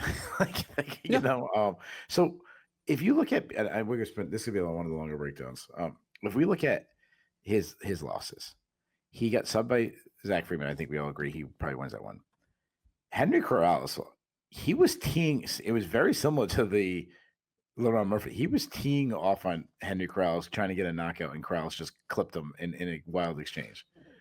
Aaron Borix, he was destroying Aaron Borix, and then Borix threw that flying knee and followed with the punches. Jeremy Kennedy, was it shoulder, his collarbone, something like popped out immediately in the fight. And he was fighting one-handed, basically the whole fight. And then Laron Murphy, he was teeing off on him. Yep. Yeah, he's 13-5. He's really close to being 18-0. Or 17-1. I mean, he didn't win a single second in the Freeman fight, so 17-0. Yeah. Or even if you want to say that, I mean, he didn't really win much of the Kennedy fight. Okay, 16-2, but just the buzz. He's still a 3-1 favorite against one of the greatest fighters of all time. Yeah, and that's what I'm going to say about this fight.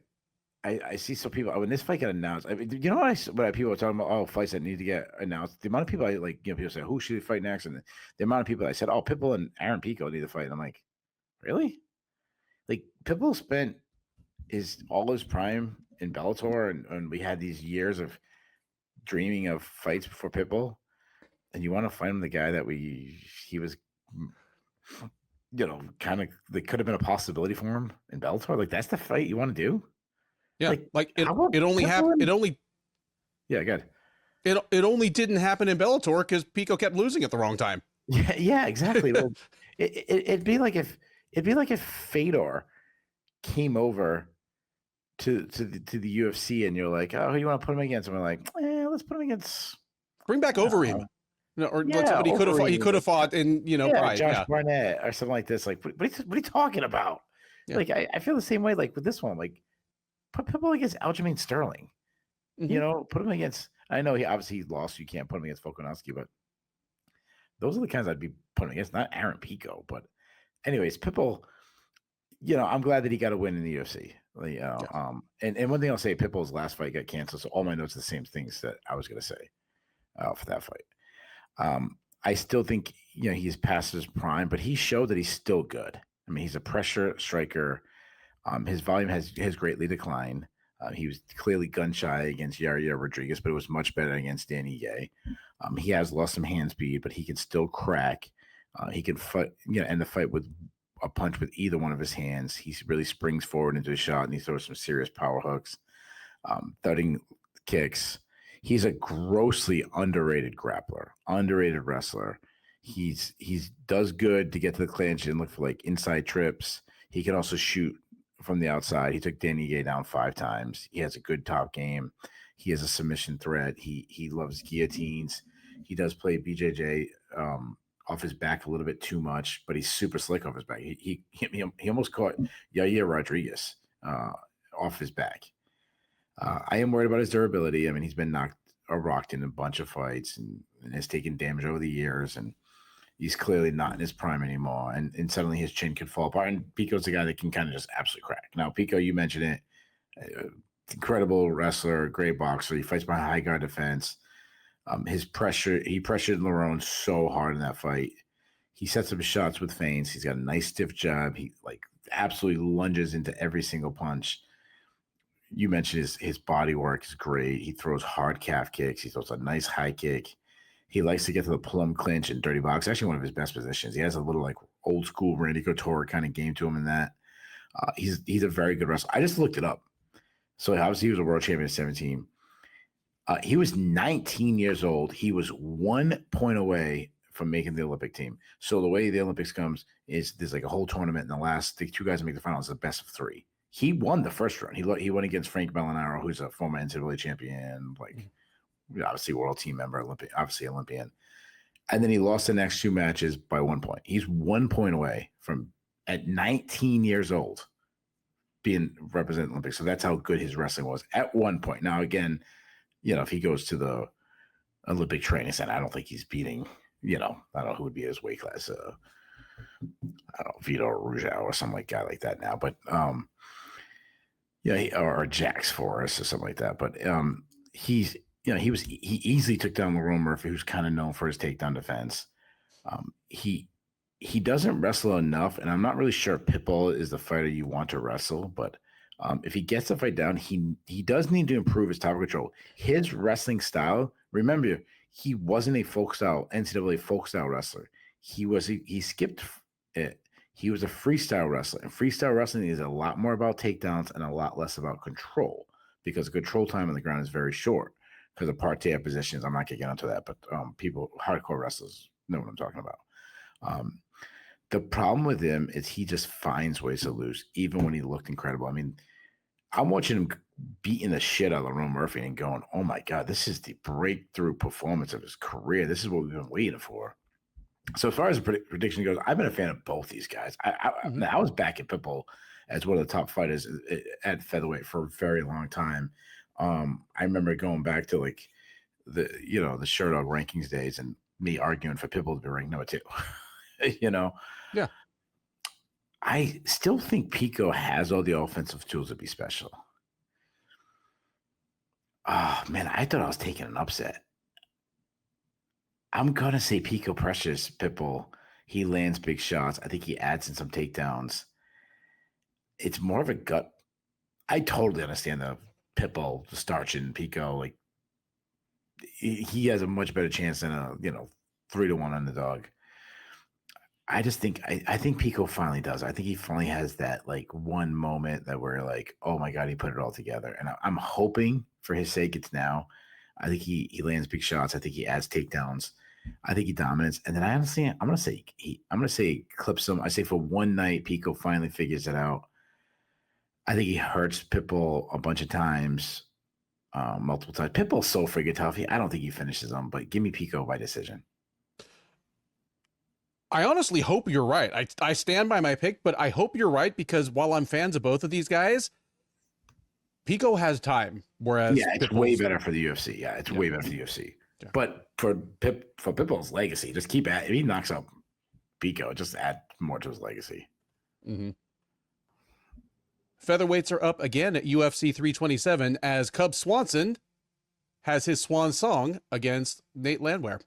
Swanson, the 42-year-old Californian, 30-14 overall, 15-9 since joining the UFC out of the acquisition of World Extreme Cage Fighting, at this point, goodness, almost 15 years ago. He's coming in off a win. That's the good news. The further good news is that he got that win by knocking out the normally very durable Billy Quarantillo in the third round. The bad news is that was in 2024. We haven't seen Swanson in the cage since UFC on ESPN Covington versus Buckley, which was the last UFC card of that year. He's been on the shelf ever since. This is his self-declared retirement fight. He's 42 years old. He has been a coach of other UFC fighters at this point for several years, but he's going to try to get it done and go out on a happy note, kind of like Michael Chiesa, against Nate Landwehr. 37-year-old Tennessee native is 18-7 overall. He is 5-5 since joining the UFC as the former M1 featherweight champ. He is on a 2-fight losing streak, the first losing streak of his entire career. Fought most recently last July at UFC on ESPN Lewis versus Teixeira, where he knocked out Morgan Charrier in the third round. Sorry. He fought most recently last July at UFC on ESPN 70, Lewis versus Teixeira, where he got knocked out in the third round by Morgan Charrier. So looking to snap that losing streak. Your favorite, Keith, is -125, underdog +105. Who are they? I'm glad the line is close. It's a hard one to pick. I'm gonna say Landwehr is the favorite. You are correct. Nate Landwehr -125, Cub Swanson +105 as your favorite.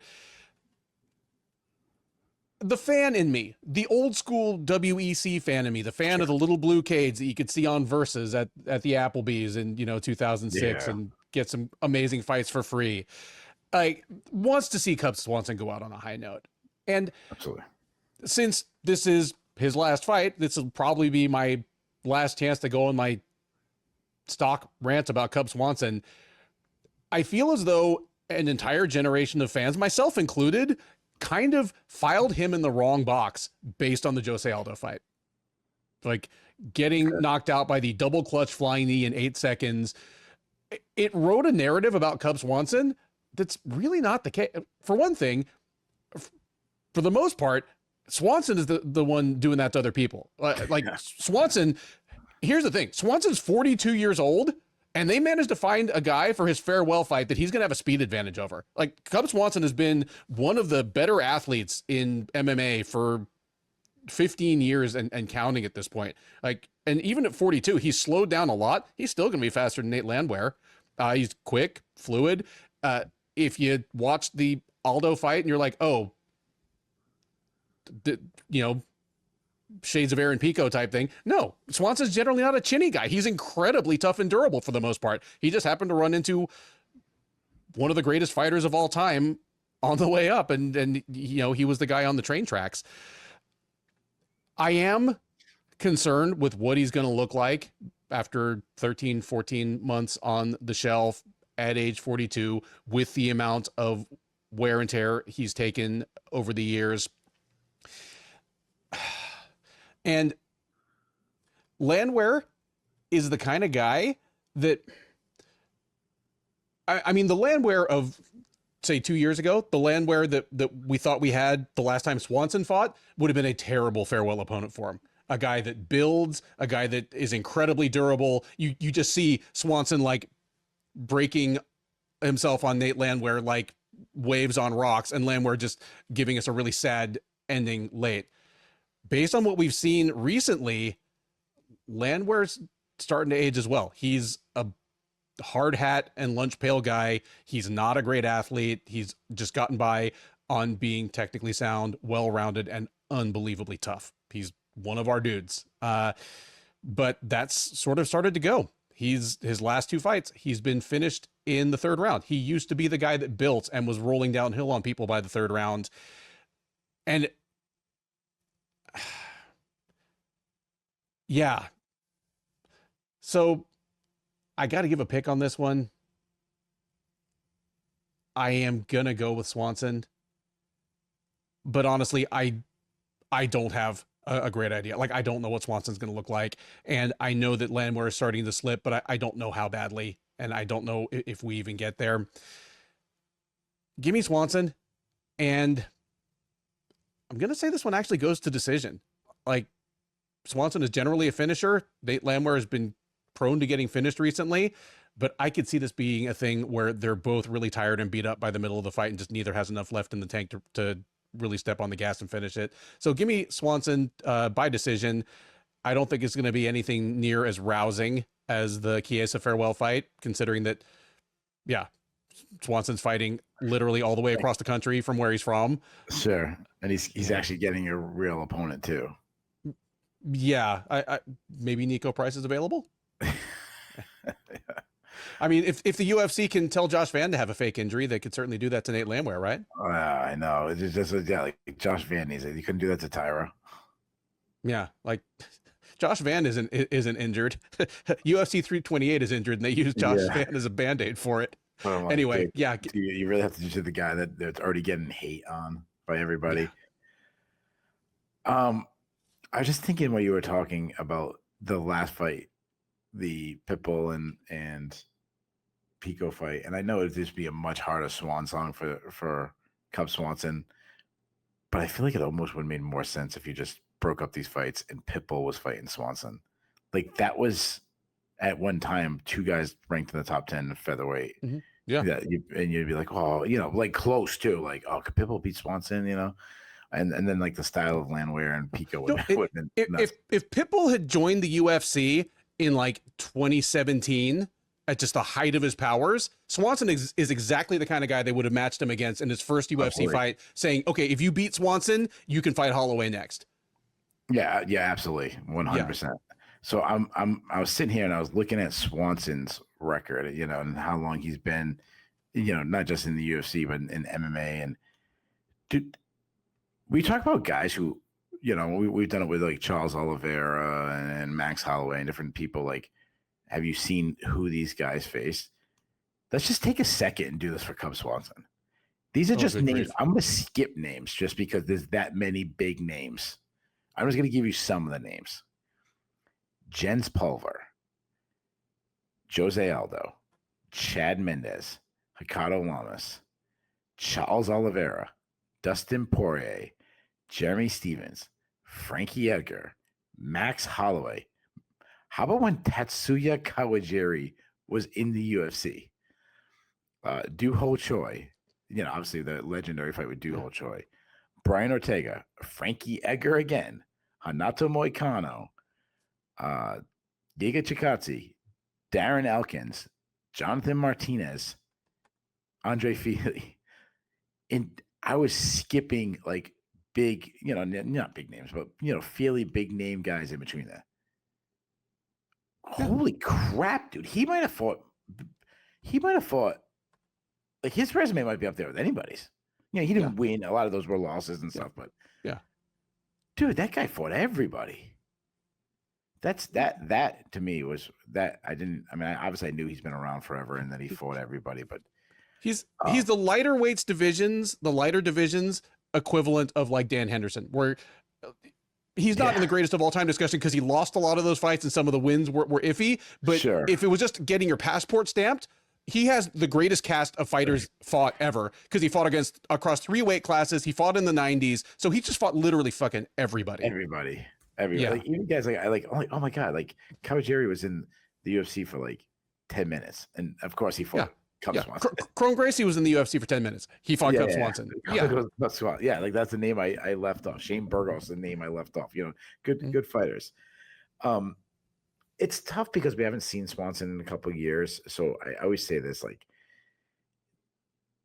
judge by the skills I'm giving you, and then, like, if you're creating a fighter and you had everybody, you have like a 1 through 10 chart, whatever I say about him, and then just knock it 1 degree loud. If I say he was a 7 speed, make it a 6 speed now. When we last saw him, he was still a pretty good athlete. He still moves well. He still has good volume. He tries to pressure his opponents. He does well to cut angles and keep himself off the center line. He does well to dart his head off the center line. He does hang his hands low. That's always been his thing. He's always been about his head movement, and his hand speed isn't what it was in his prime, but it's still, pretty quick. He works the body. He has plus power. He loves to stand in the pocket and throw down. He has taken, I just read you the list. Just the Duho Choi fight alone is enough damage to ruin a guy's career. But, I just read you a list of the guys he's fought. Not much of an offensive wrestler, though if we get a grappling situation, he can win scramble. He's always been a bad defensive wrestler, but to his credit, I've always said this, you either have to be a good defensive wrestler or hard to hold down. He's hard to hold down. Mm-hmm. Nate Landwehr, we're talking Cub Swanson. This guy's a blood and guts guy himself, though his armor has had some chinks in it recently. Like, yes, Duho Choi smoked him. Morgan Charrier smoked him, knocked him out bad. So I totally understand what you're saying about 2 years ago. This would have been a tougher fight than it is now. Like, somehow Cub Swanson gets 2 years older and the matchup gets easier. He's a volume fighter. He wants to force his opponent onto their back foot. He fights absolutely reckless. He isn't very technical. I've said this before. He squares up too much. We saw that against Darren Elkins. He throws a hard jab. He has decent pop. He's got a big kicking game. He likes teep kicks. He likes hard calf kicks. He doesn't check leg kicks. His last fight, Morgan Charrier just chewed up his legs with kicks. He can close the distance and grind the clinch a little bit, but he's not much of an offensive wrestler. He's a bad defensive wrestler, or at least his defensive wrestling has been inconsistent. Like, it was pretty solid against Darren Elkins, but it was bad against Duho Choi. And you have to be worried about his chin. He was absolutely clocked by Morgan Charrier in their last fight. So I think we have a back and forth fight, as both these guys kind of always fought that way. I could see either guy getting a KO. But this is the swan song for Swanson, and I see Swanson catching Landwehr in the third, and I want to say Swanson gets a spectacular knockout in his last fight. We have a consensus upset pick. Give me Swanson by third round TKO. Next up at UFC 327, and this is currently fourth from the top, and I think the card's probably pretty well set from this point. At any rate, 3 of the top 4 fights are light heavyweight. This is the first of them. Dominick Reyes versus Johnny Walker. Reyes, the 36-year-old Californian, is 15-5 overall. He is 9-5 in the UFC. He's coming in off a loss. He fought most recently back in September in the headliner of UFC Fight Night 260, where he got knocked out in the first round by Carlos Ulberg. That snapped a 3-fight win streak for Reyes, which was kind of the feel-good story in MMA of 2024. He was about as written off a former contender as you could find as young as him, and he came back from almost 2 full years off, won 3 fights in a row over good fighters, and appeared to be back. He may still be back, just not back enough to beat Ulberg, but we're going to learn a lot about him here against Walker. 34-year-old Brazilian is 22-9 with 1 no contest overall. He is 8-6 with 1 no contest in the UFC. He's coming in off a win. He fought most recently last August in the headliner of UFC Fight Night 257, where he knocked out Zhang Mingyang in Mingyang's backyard. That snapped a losing / weird outcome streak for him that stretched back all the way to 2023. So he's back in the win column, wants to stay that way. Keith, your favorite here is -130. Your underdog +110. Who are they? I don't know. Reyes is the favorite. You're correct. Dominick Reyes -130. Johnny Walker +110.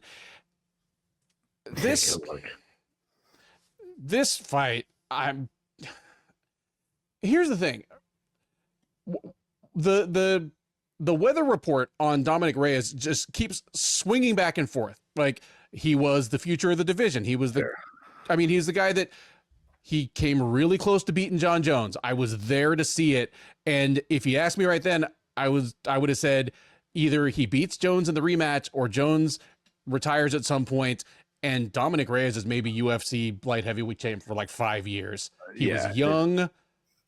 The Jones Reyes fight was a lot closer than the Jones Gustafsson one fight that people pretend. Oh yeah, absolutely. And Thiago Santos, who actually got a scorecard over John Jones. Yeah, no, I completely agree. The Reyes fight was closer than either of those. I thought it won. I actually scored for Reyes, and it was close in ways that didn't feel flukish. That's the whole thing, is like nobody had ever stood up to Jones in Jones's wheelhouse like that. Who has ever just willingly gone into the clinch with Jones and come back out with his like consciousness? Like, so it was incredibly disappointing when he lost his next 3 fights to progressively lower level fighters. I mean, top five, and even Span was top 10 at the time. He wasn't losing to chumps, but he appeared to be shot. All the things that were working no longer worked.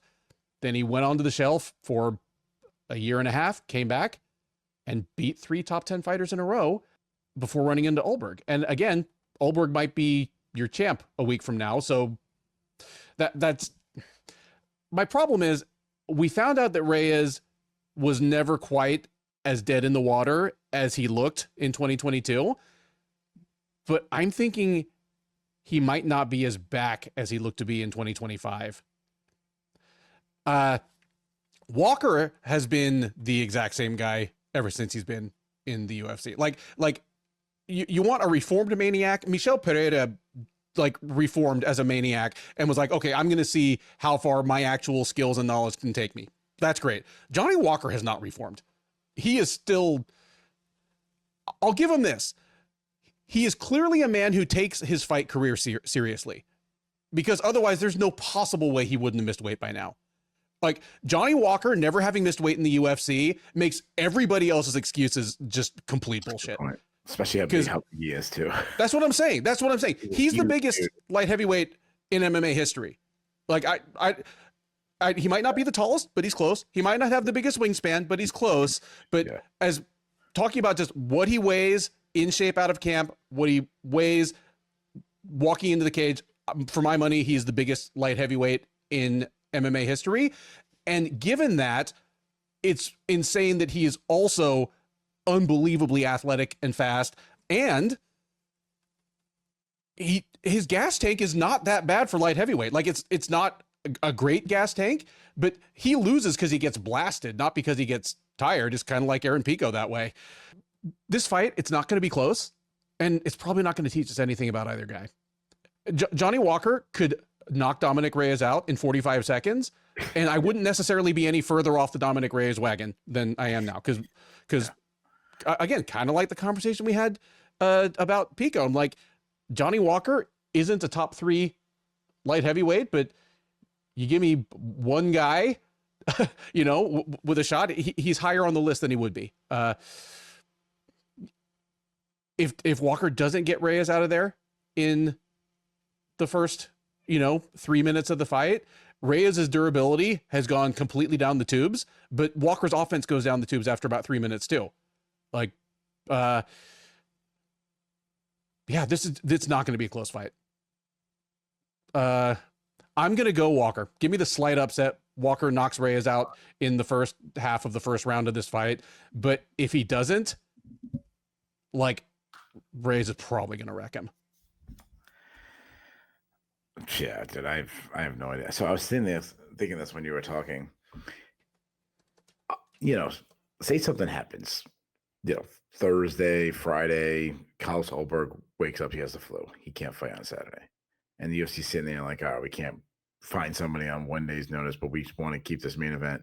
We have 4 other light heavyweights on the card. Not who should, because that changes. I think it's pretty clear. Probably Murzakanov should get the call. Yeah. Who does get the call to fight Yuri Prohaska on Saturday? I feel like Reyes is out because he's coming off a loss. Yeah, and they've already fought. And because of that, yeah, I think you're probably right. I think it's probably Walker. Is it Walker? I don't know. I mean, it might be Costa. Costa's a former.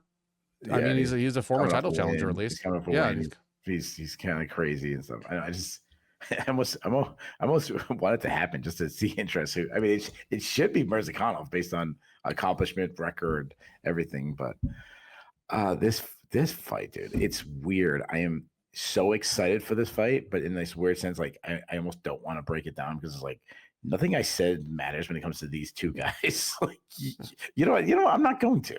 Like, yeah, I could sit there and say, oh, you know, Dominick Reyes is a really good athlete. He's got a good left hand, and Johnny Walker has, you know, to his credit, I think he has cleaned up his striking a little bit. He's not as wild, but like, this comes down to who lands first and who lands cleaner, and it's like,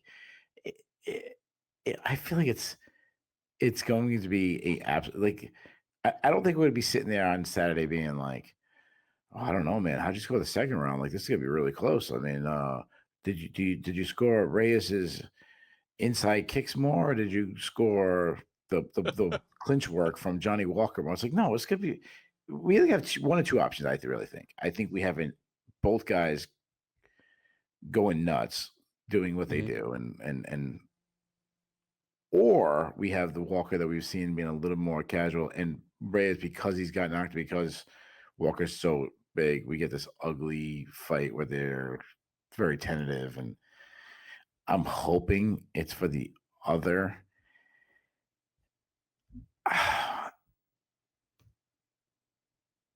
My gut is telling me Walker. Like, he's big. He's. I'm with you. Like, I never really jumped on the Dominick Reyes bandwagon. I was as big as Dominick Reyes as anybody when he fought.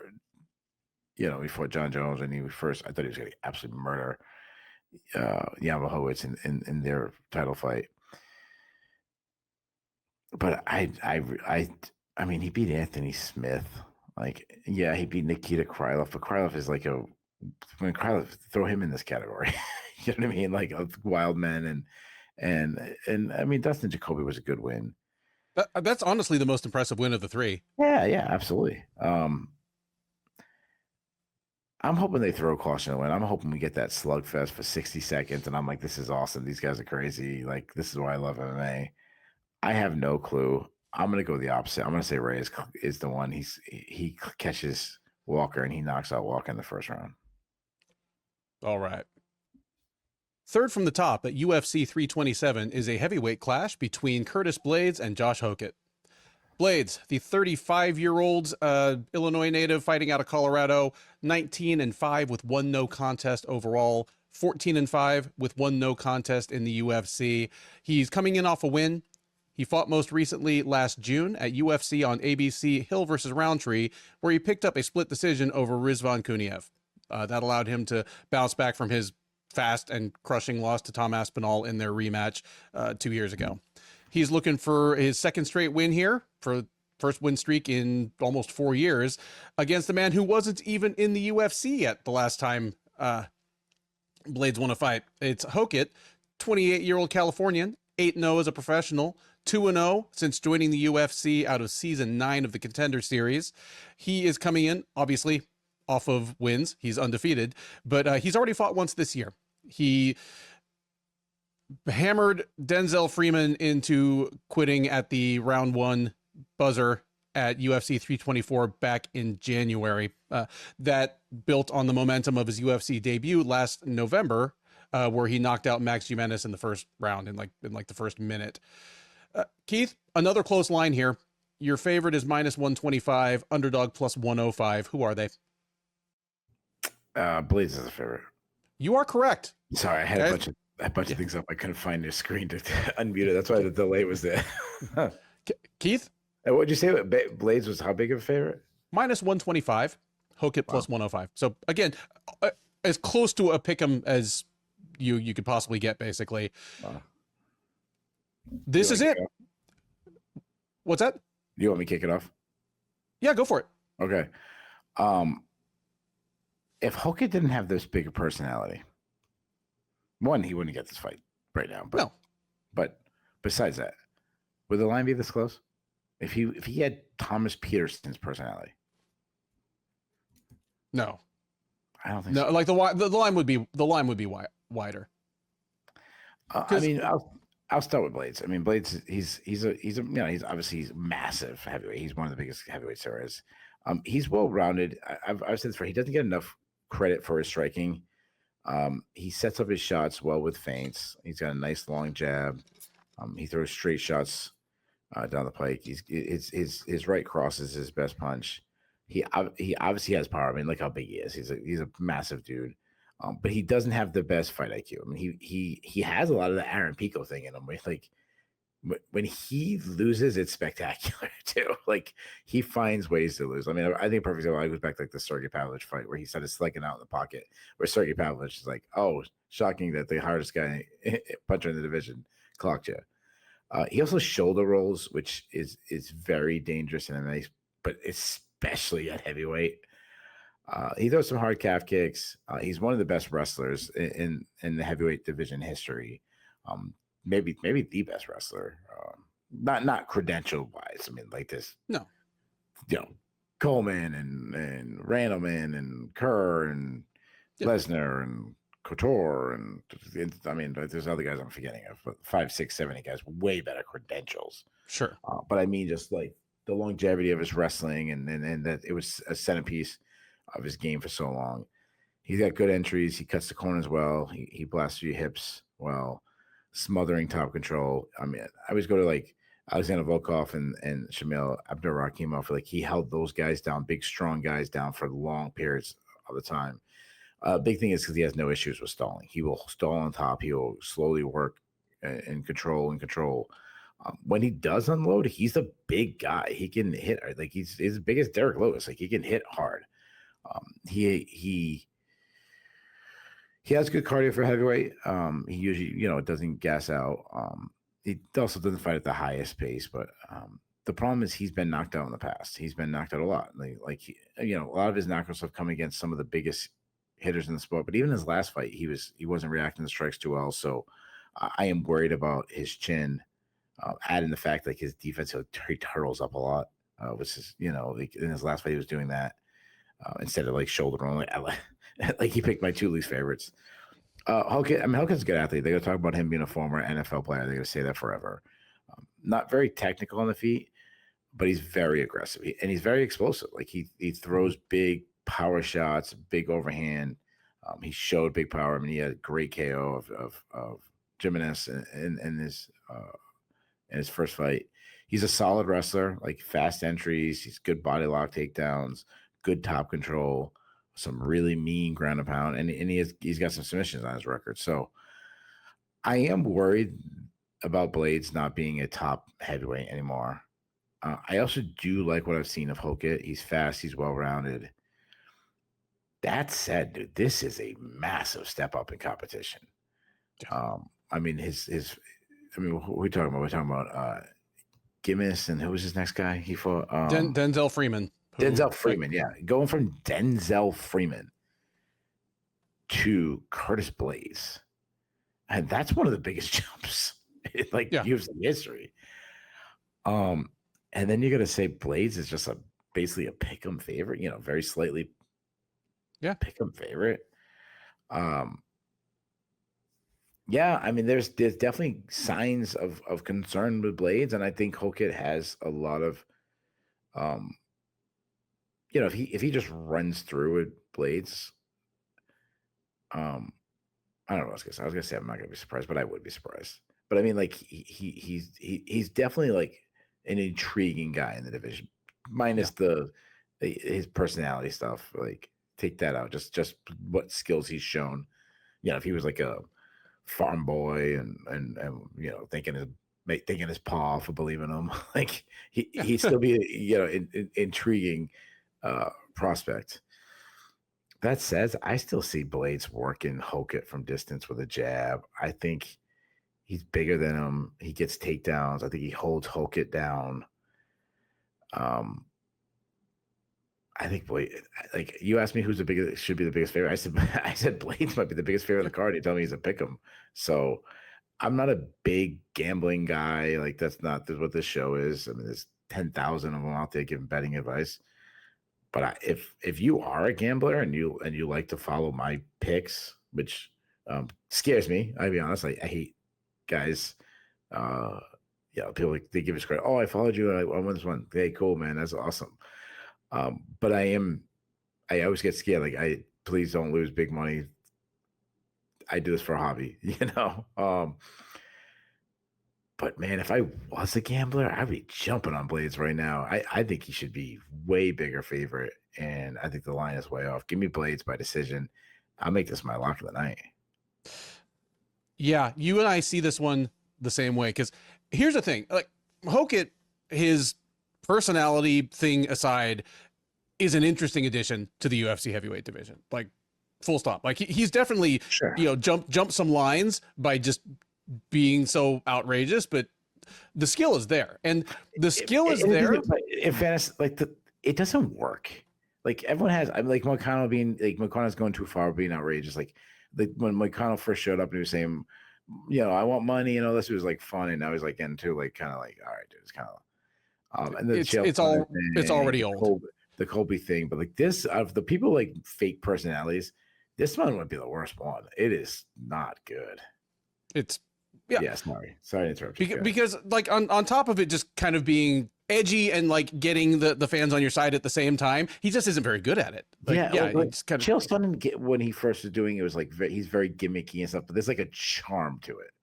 Like the biggest. He was in on the joke. Biggest song, yeah. Even like Cejudo with the cringe thing, like it's like this guy's just he's just like, dude, this sucks, dude. Yeah. And the shame of it is, Sonnen, and to an extent Covington, like I'm a fan of Covington and Sonnen's fights, period. Like, they're wrestlers. I like wrestling, but especially kind of mid-career, Sonnen could be pretty dry to watch. Hokit does not have that problem. He is exciting. He is a small, athletic, kinetic heavyweight that finishes fights. Like, I'm not saying he's going to achieve the same things, but you want a guy that's undersized compared to his heavyweight opponents and just makes things happen through explosion. You talk about your Fedor, your DC, even your Kane. Yeah, I was thinking DC, like obviously not to the level of wrestler or anything, but like just his movement, his athleticism, his speed. Yeah. He looks like a young DC. That's it. And here's the thing. This is a rough matchup for him. Like, assuming that Blaydes hasn't completely fallen off a cliff, this is a rough matchup for him because his striking is dangerous but basic, and that's how he's going to have to beat Blaydes. I do not. If he out wrestles Blaydes, then I am going to be eating a whole lot of crow on the recap. Like, I think Blaydes will be able to take him down. Just Blaydes has a variety of weapons. Like Keith mentioned it. He at least has to be on the short list in the discussion for the greatest heavyweight wrestlers in MMA history. Like, if you don't like just the raw numbers, like the number of takedowns he's secured, just watching a guy that is huge, is athletic. Aside from Brock Lesnar, I don't think I know anyone else that has shot as good a power double at heavyweight as Curtis Blaydes. Because usually heavyweights don't like to do that. Maybe a prime Randleman. But prime Randleman was in a year that started with one. Yeah. No, exactly. Yeah. And he's doing it to Pete Williams of the world. Like, fair enough. Yeah. But I just mean like his speed when he actually. Yeah. But then we'd be like, oh, he didn't wrestle enough, or his like peak was like very short. Yeah. Mm-hmm. Like Blaydes, I think Blaydes will be able to take down Hokit if he wants to. I'm not sure Hokit will be able to take Blaydes down, but this could be a fight where Blaydes has clearly nullified Hokit's wrestling and Blaydes is winning the striking exchanges until he doesn't. If there's a reason this line should be as close as it is, it's people picturing how Curtis Blaydes loses fights. And thus far, Blaydes has gotten knocked out, I think, in all five. Yeah, he's gotten knocked out in all 5 of his career losses, but they're to literally 5 of the 10 probably hardest hitters in the like pillow fisted Tom Aspinall is like the last, like Francis Ngannou twice, Derek Lewis once, Sergey Pavlovich, who, I mean, sure. Like Pavlovich might not have become the champ that we thought he might be by now, but he's still one of the fastest, hardest hitting boxers in the division in the last decade. Sure. Like if Hokit manages to just put Blaydes on skates with one shot and then finish him 5 seconds later, like most of these other guys did, then either I really need to eat some crow on the recap, or we learned more about Blaydes on Saturday than we did about Hokit. Like maybe Blaydes is done. Maybe that beard is just covering nothing now. Like he shaves and just like there's literally no chin there. I don't know. Yeah. But I'll believe that when I see it. As it is right now, I think Blaydes is a bad style matchup for Josh Hokit. I don't think there's any smoke and mirrors with Hokit. I think he's probably on his way to being a top 10 heavyweight, but you know what? Curtis Blaydes has beaten a lot of top 10 heavyweights really badly. I think that's what we see here on Saturday. Give me Blaydes to not get clocked in the chin by a wild overhand, and thus to win the wrestling and the striking on the way to a pretty one-sided decision. With that, we come to the co-main event of UFC 327, a high-level light heavyweight contenders fight between Azamat Murzakanov and Paulo Costa. Murzakanov, the 36-year-old Russian by way of New Jersey, is 16-0 as a professional. He is 6-0 in the UFC. He fought twice last year, winning both fights, obviously. He knocked out Brenjison Ribeiro in June, came back in October at UFC 321 and hammered Alexander Rakic. So with that top 10 win in his back pocket, feels like this man's been knocking on the door of a title shot for a little while now. Maybe the last knock will come against the forehead of Costa. 34-year-old Brazilian, 15-4 overall, 7-4 in the UFC. He is, of course, a former title challenger at middleweight, but he's fighting up here at 205. And he's coming in off a win. He fought at UFC 318 last July, won a unanimous decision over Roman Kopylov. He'll be looking for his second straight win here. That would be his first win streak in several years. Keith, your favorite is minus 190, underdog plus 165. Who are they? No, Murzakanov the favorite. Yep, he is. This is a line that I feel like it could be wider. Like I was a little surprised by it. I mean, tell me how you feel about it. Give me your take on this fight, please. Yeah, I mean, Paulo Costa, it's 2026 and this guy's in the co-main event. I almost feel like we missed his prime because he was off so long, and he did look good in his last fight though. I mean, he's a march forward striker, which is why he does struggle when he's pressed on his back foot. He's a boxer. I mean, I goes back to like the Luke Rockhold fight where he looked like he looked so done, but not recently. Like he's cutting the cage off well. He still has, like, he was throwing heat in his last fight. His best strike being that left hook. He also throws I like that he goes to the body, then he'll go like left hook to the body, left hook to the head. He will throw big combinations when he has a chance. He's always been a guy willing to eat a shot to land one of his own. I mean, really, to his credit, only Izzy has ever put him out and really hurt him. He hits very hard. He sets up his KOs with his, like I said, with his body work. He likes to kick. He's got beautiful, hard calf kicks. I mean, he's one of the hardest leg kicker there is. Great high kick. Not much of an offensive wrestler, but he does have pretty good takedown defense, and he showed improvements in his cardio. Like I've said this before, he looks like he's tired because he has all this muscle, but he doesn't. Like he slows down a little bit, but he doesn't completely gas out. And to his credit, like it's funny, he made weight at middleweight his last two fights, and now it's like he's moving up to 205. It's like, man, you finally like learn how to cut weight and it's not being a problem. And you're changing weight classes. Murzakanov, I almost feel like I don't have that good of a read on him. And I really wonder about his wins because like they take his last fight. It was like Brenjison Ribeiro and Alexander Rakic. Like those losses haven't, those wins, I should say, like they haven't aged well. I mean, Rakic has been a long time since he's won, but based on what I see, he's a southpaw. He's a good athlete. I mean, he's very short for the division.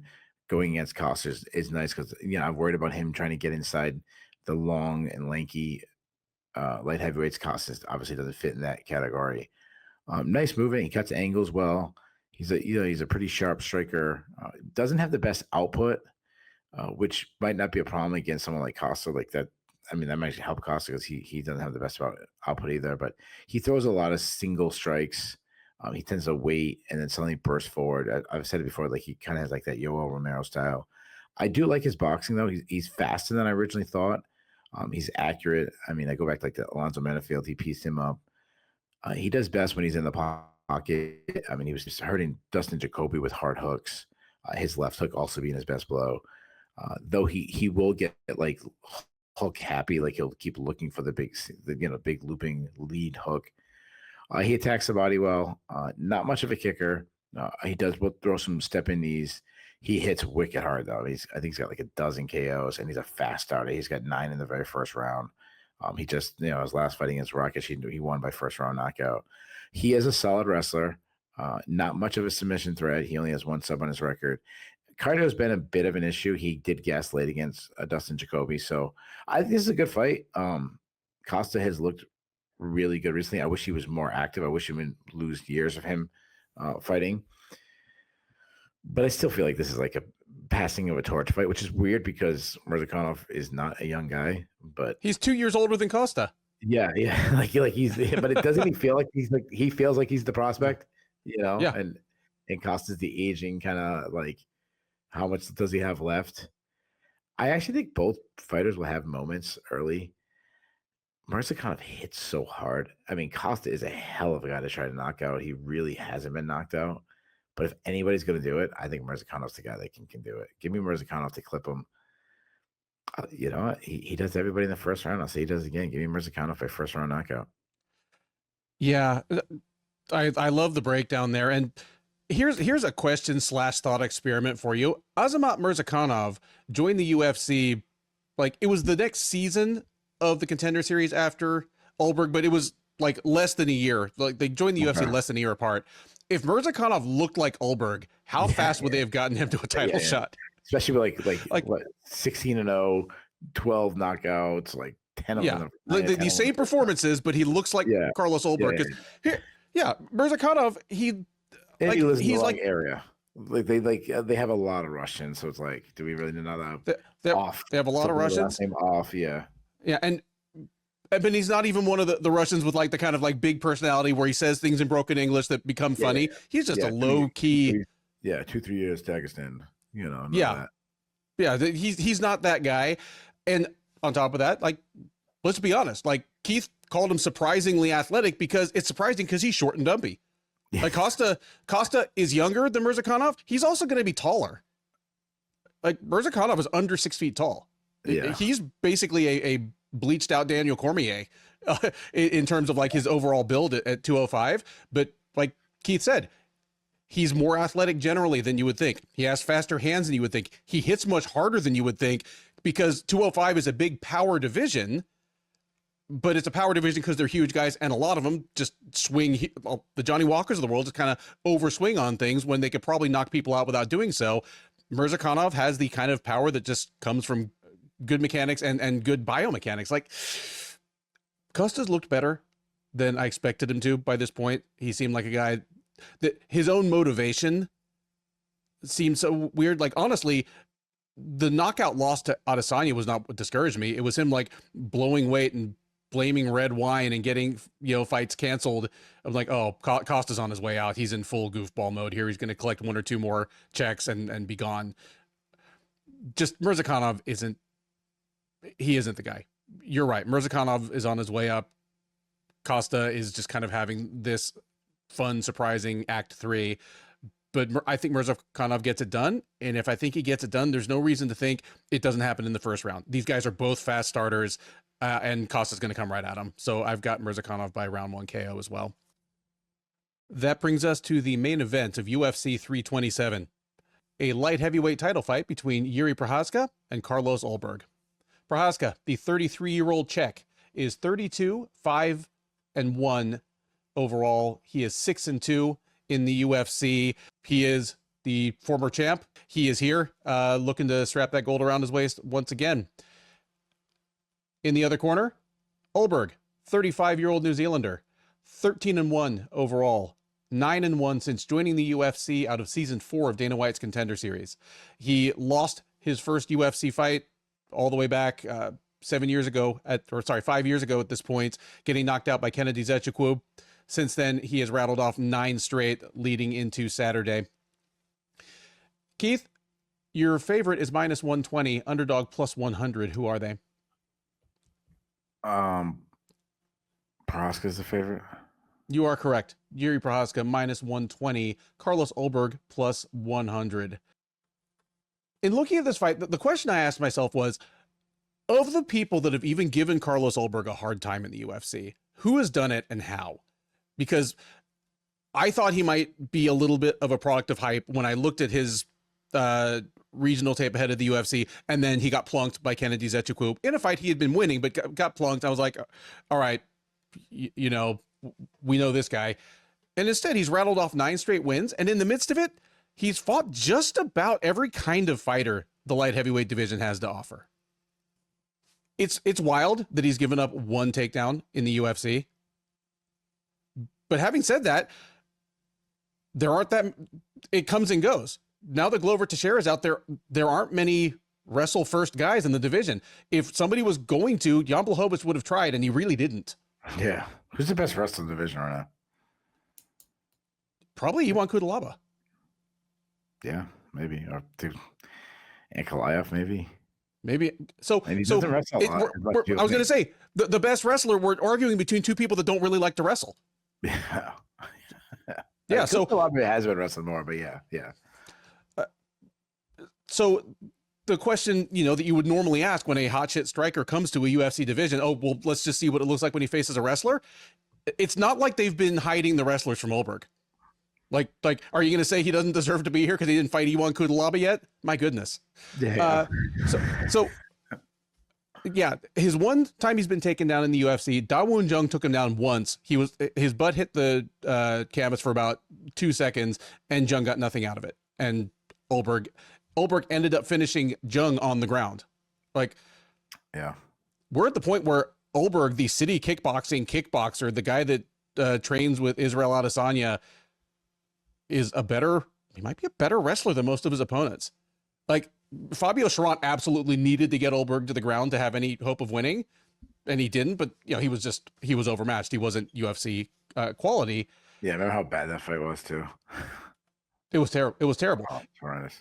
It was bad enough that Henry Hooft, like, I heard him apologizing to Ulberg afterwards. Like, I covered that one live. That was here in Houston. Yeah, it was terrible. So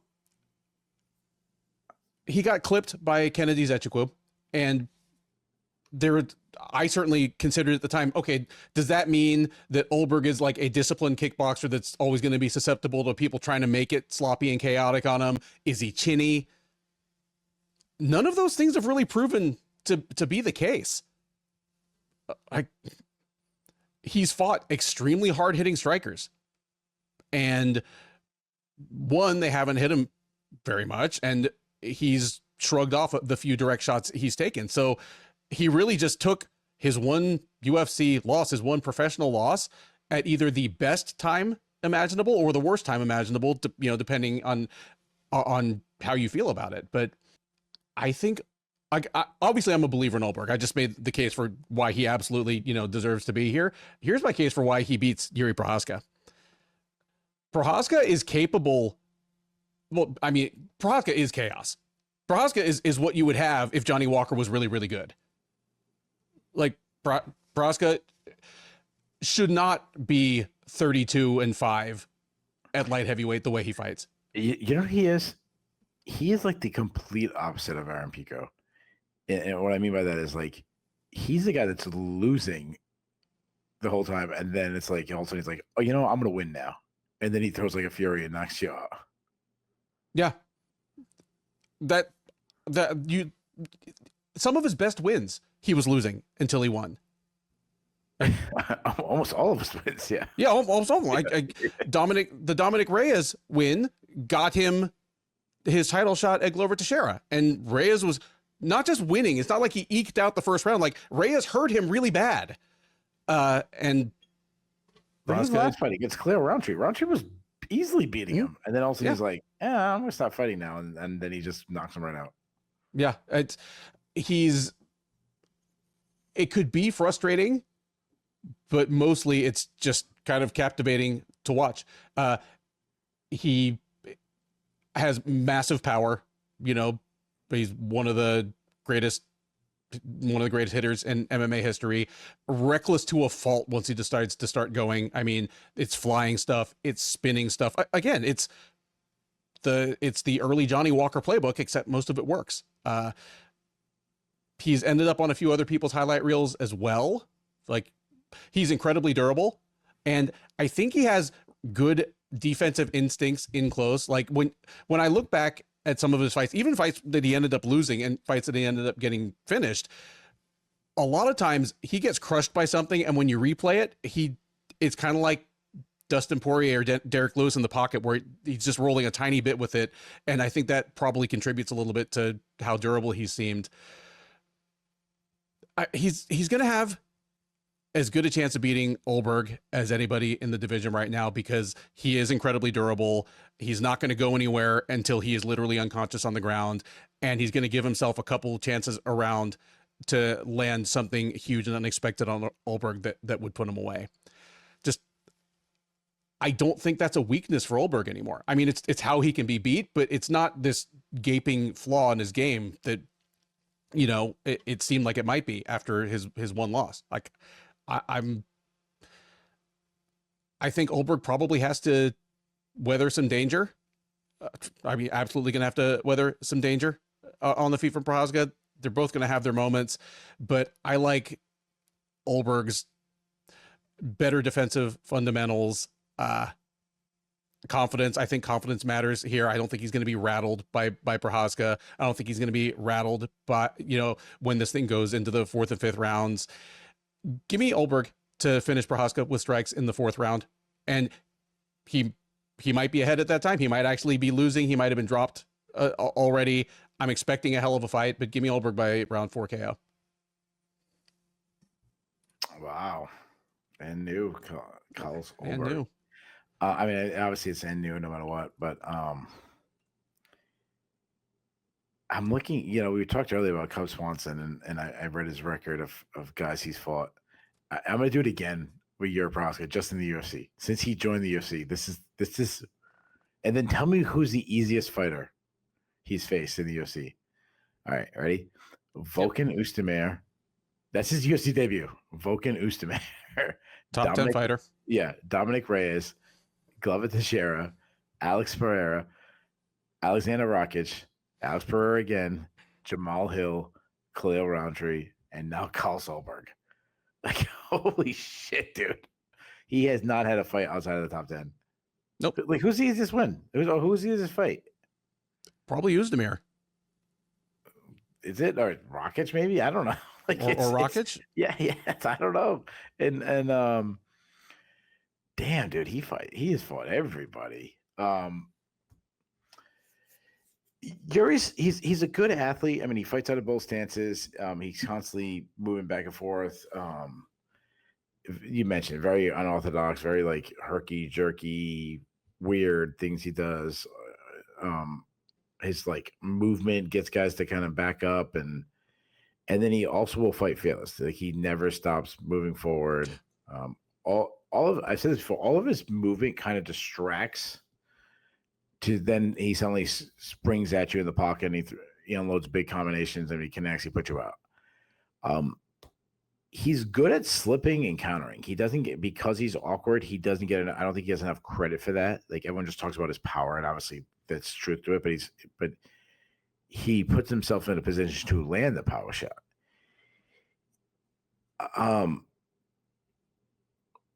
What was this? Lev?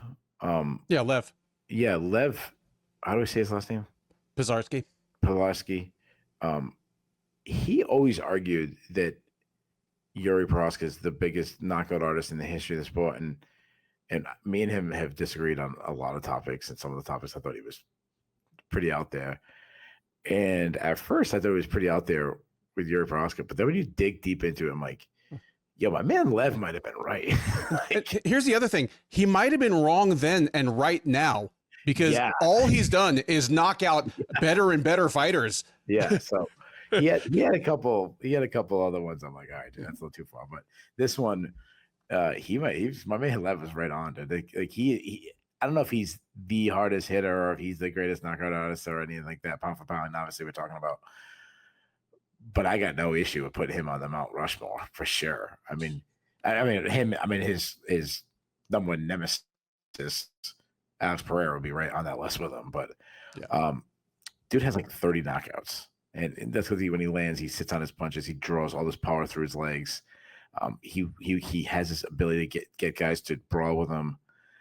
He does hit the body hard. He's a big kicker. He destroyed Alexander Rakic's legs with kicks.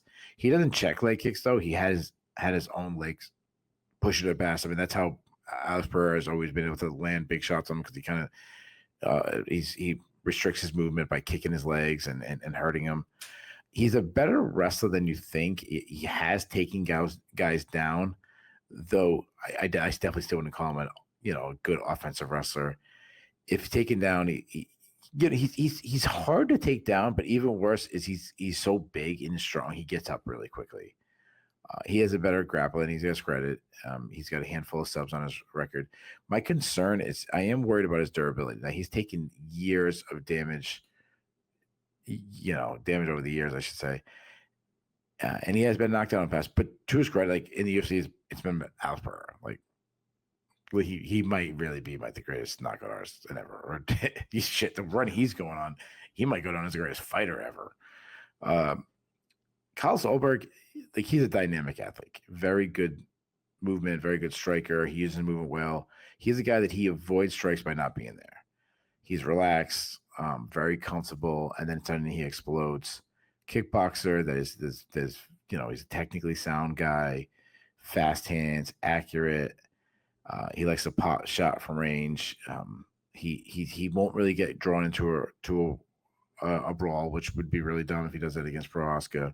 But he's kind of like a classic outfighter. He cuts angles well with his tags. He's good with his footwork. He's good at using his movement to kind of get it, play a little like cat and mouse thing and pull his opponents into his power. He's got a good check hook that he uses well from range. He uses a lot of feints with his hands and his hips to set up his shots. He was doing it against Dominick Reyes on the last fight. He was freezing him with feints. He's not Yuri Prohaska, but he hits hard. I mean, he knocked Dominick Reyes dead in this last fight. Great kicking game. He likes those John Jones oblique kicks. He'll throw some hard calf kicks. Ground game, I like that he put it. Ground game has improved. Like, though he won't, he's not known for his wrestling. Like, he's had scrambles where he's actually got some takedowns. He's got good ground pound. He subbed Duong Jung. This is a fun fight. I think it's a hard fight to pick. I think the breakdown is easy. Like, it's Prohaska's legendary power versus Ulberg's speed and technique. It's more like guessing what's going to avail, because both are really good. I see Ulberg moving and pot shot and Prohaska from range. Prohaska's going to do what he does and wait his moments and then finally explode and land a big shot. Probably hurts Ulberg. I don't know if he puts Ulberg out. You went bold with a 4th round knockout. And I was like, man, he's going bold, taking Ulberg by knockout. Like, if most people, you're taking a bet on a knockout, you got to go to Prohaska, Yeah. I'm with you, dude. I'm going the same way, dude. I'm going to go bold, too. And I'm going to say Ulberg. Ulberg's the one who wins by knockout. I say he catches Prohaska. I think Prohaska maybe walks into something. I think it's going to be like one of those, like, Alex Pereira, which, like, dude, this guy's a special striker, something crazy like that. You went 4th round, and I hated that you went 4th round because that was the round I was going with, but we just keep it the same. I'm going Ulberg by 4th round knockout. All right. And that is the Sherdog Radio Network preview for UFC 327. Prohaska versus Ulberg goes down this Saturday, April 11th at Kaseya Center in Miami. I have been Ben. He has been Keith. If this is your first time watching or listening to one of our shows, first of all, thank you. We hope you enjoyed it. We do our best to bring you a mix of in-depth analysis and occasional story time that we think is pretty appealing. Please do like, subscribe. Neither of those things cost you a thing.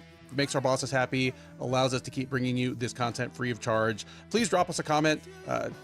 The algorithm loves comments. So do Keith and I. We both man the comment section. We'd love to hear your take on these fights.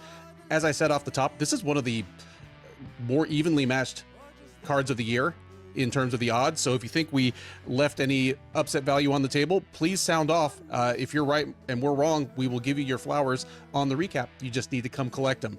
We are live on the Sherdog YouTube page right after the main event. Keith takes the captain's chair. We'll talk about all 12 of these fights in reverse order from the top to the bottom, talk about what was good, what was bad, what was surprising, what was controversial. There's always something. Talking about what's next for some of the notable winners as well as losers, and talking with you. The live chat is open that whole time, so we are taking your questions, your comments, and your hot takes in real time. We have a growing community of friends that hang out with us after the fights, and we would love for you to be part of it. Between now and then, thank you once again for listening. Happy Easter. Have a great week. Enjoy the fights.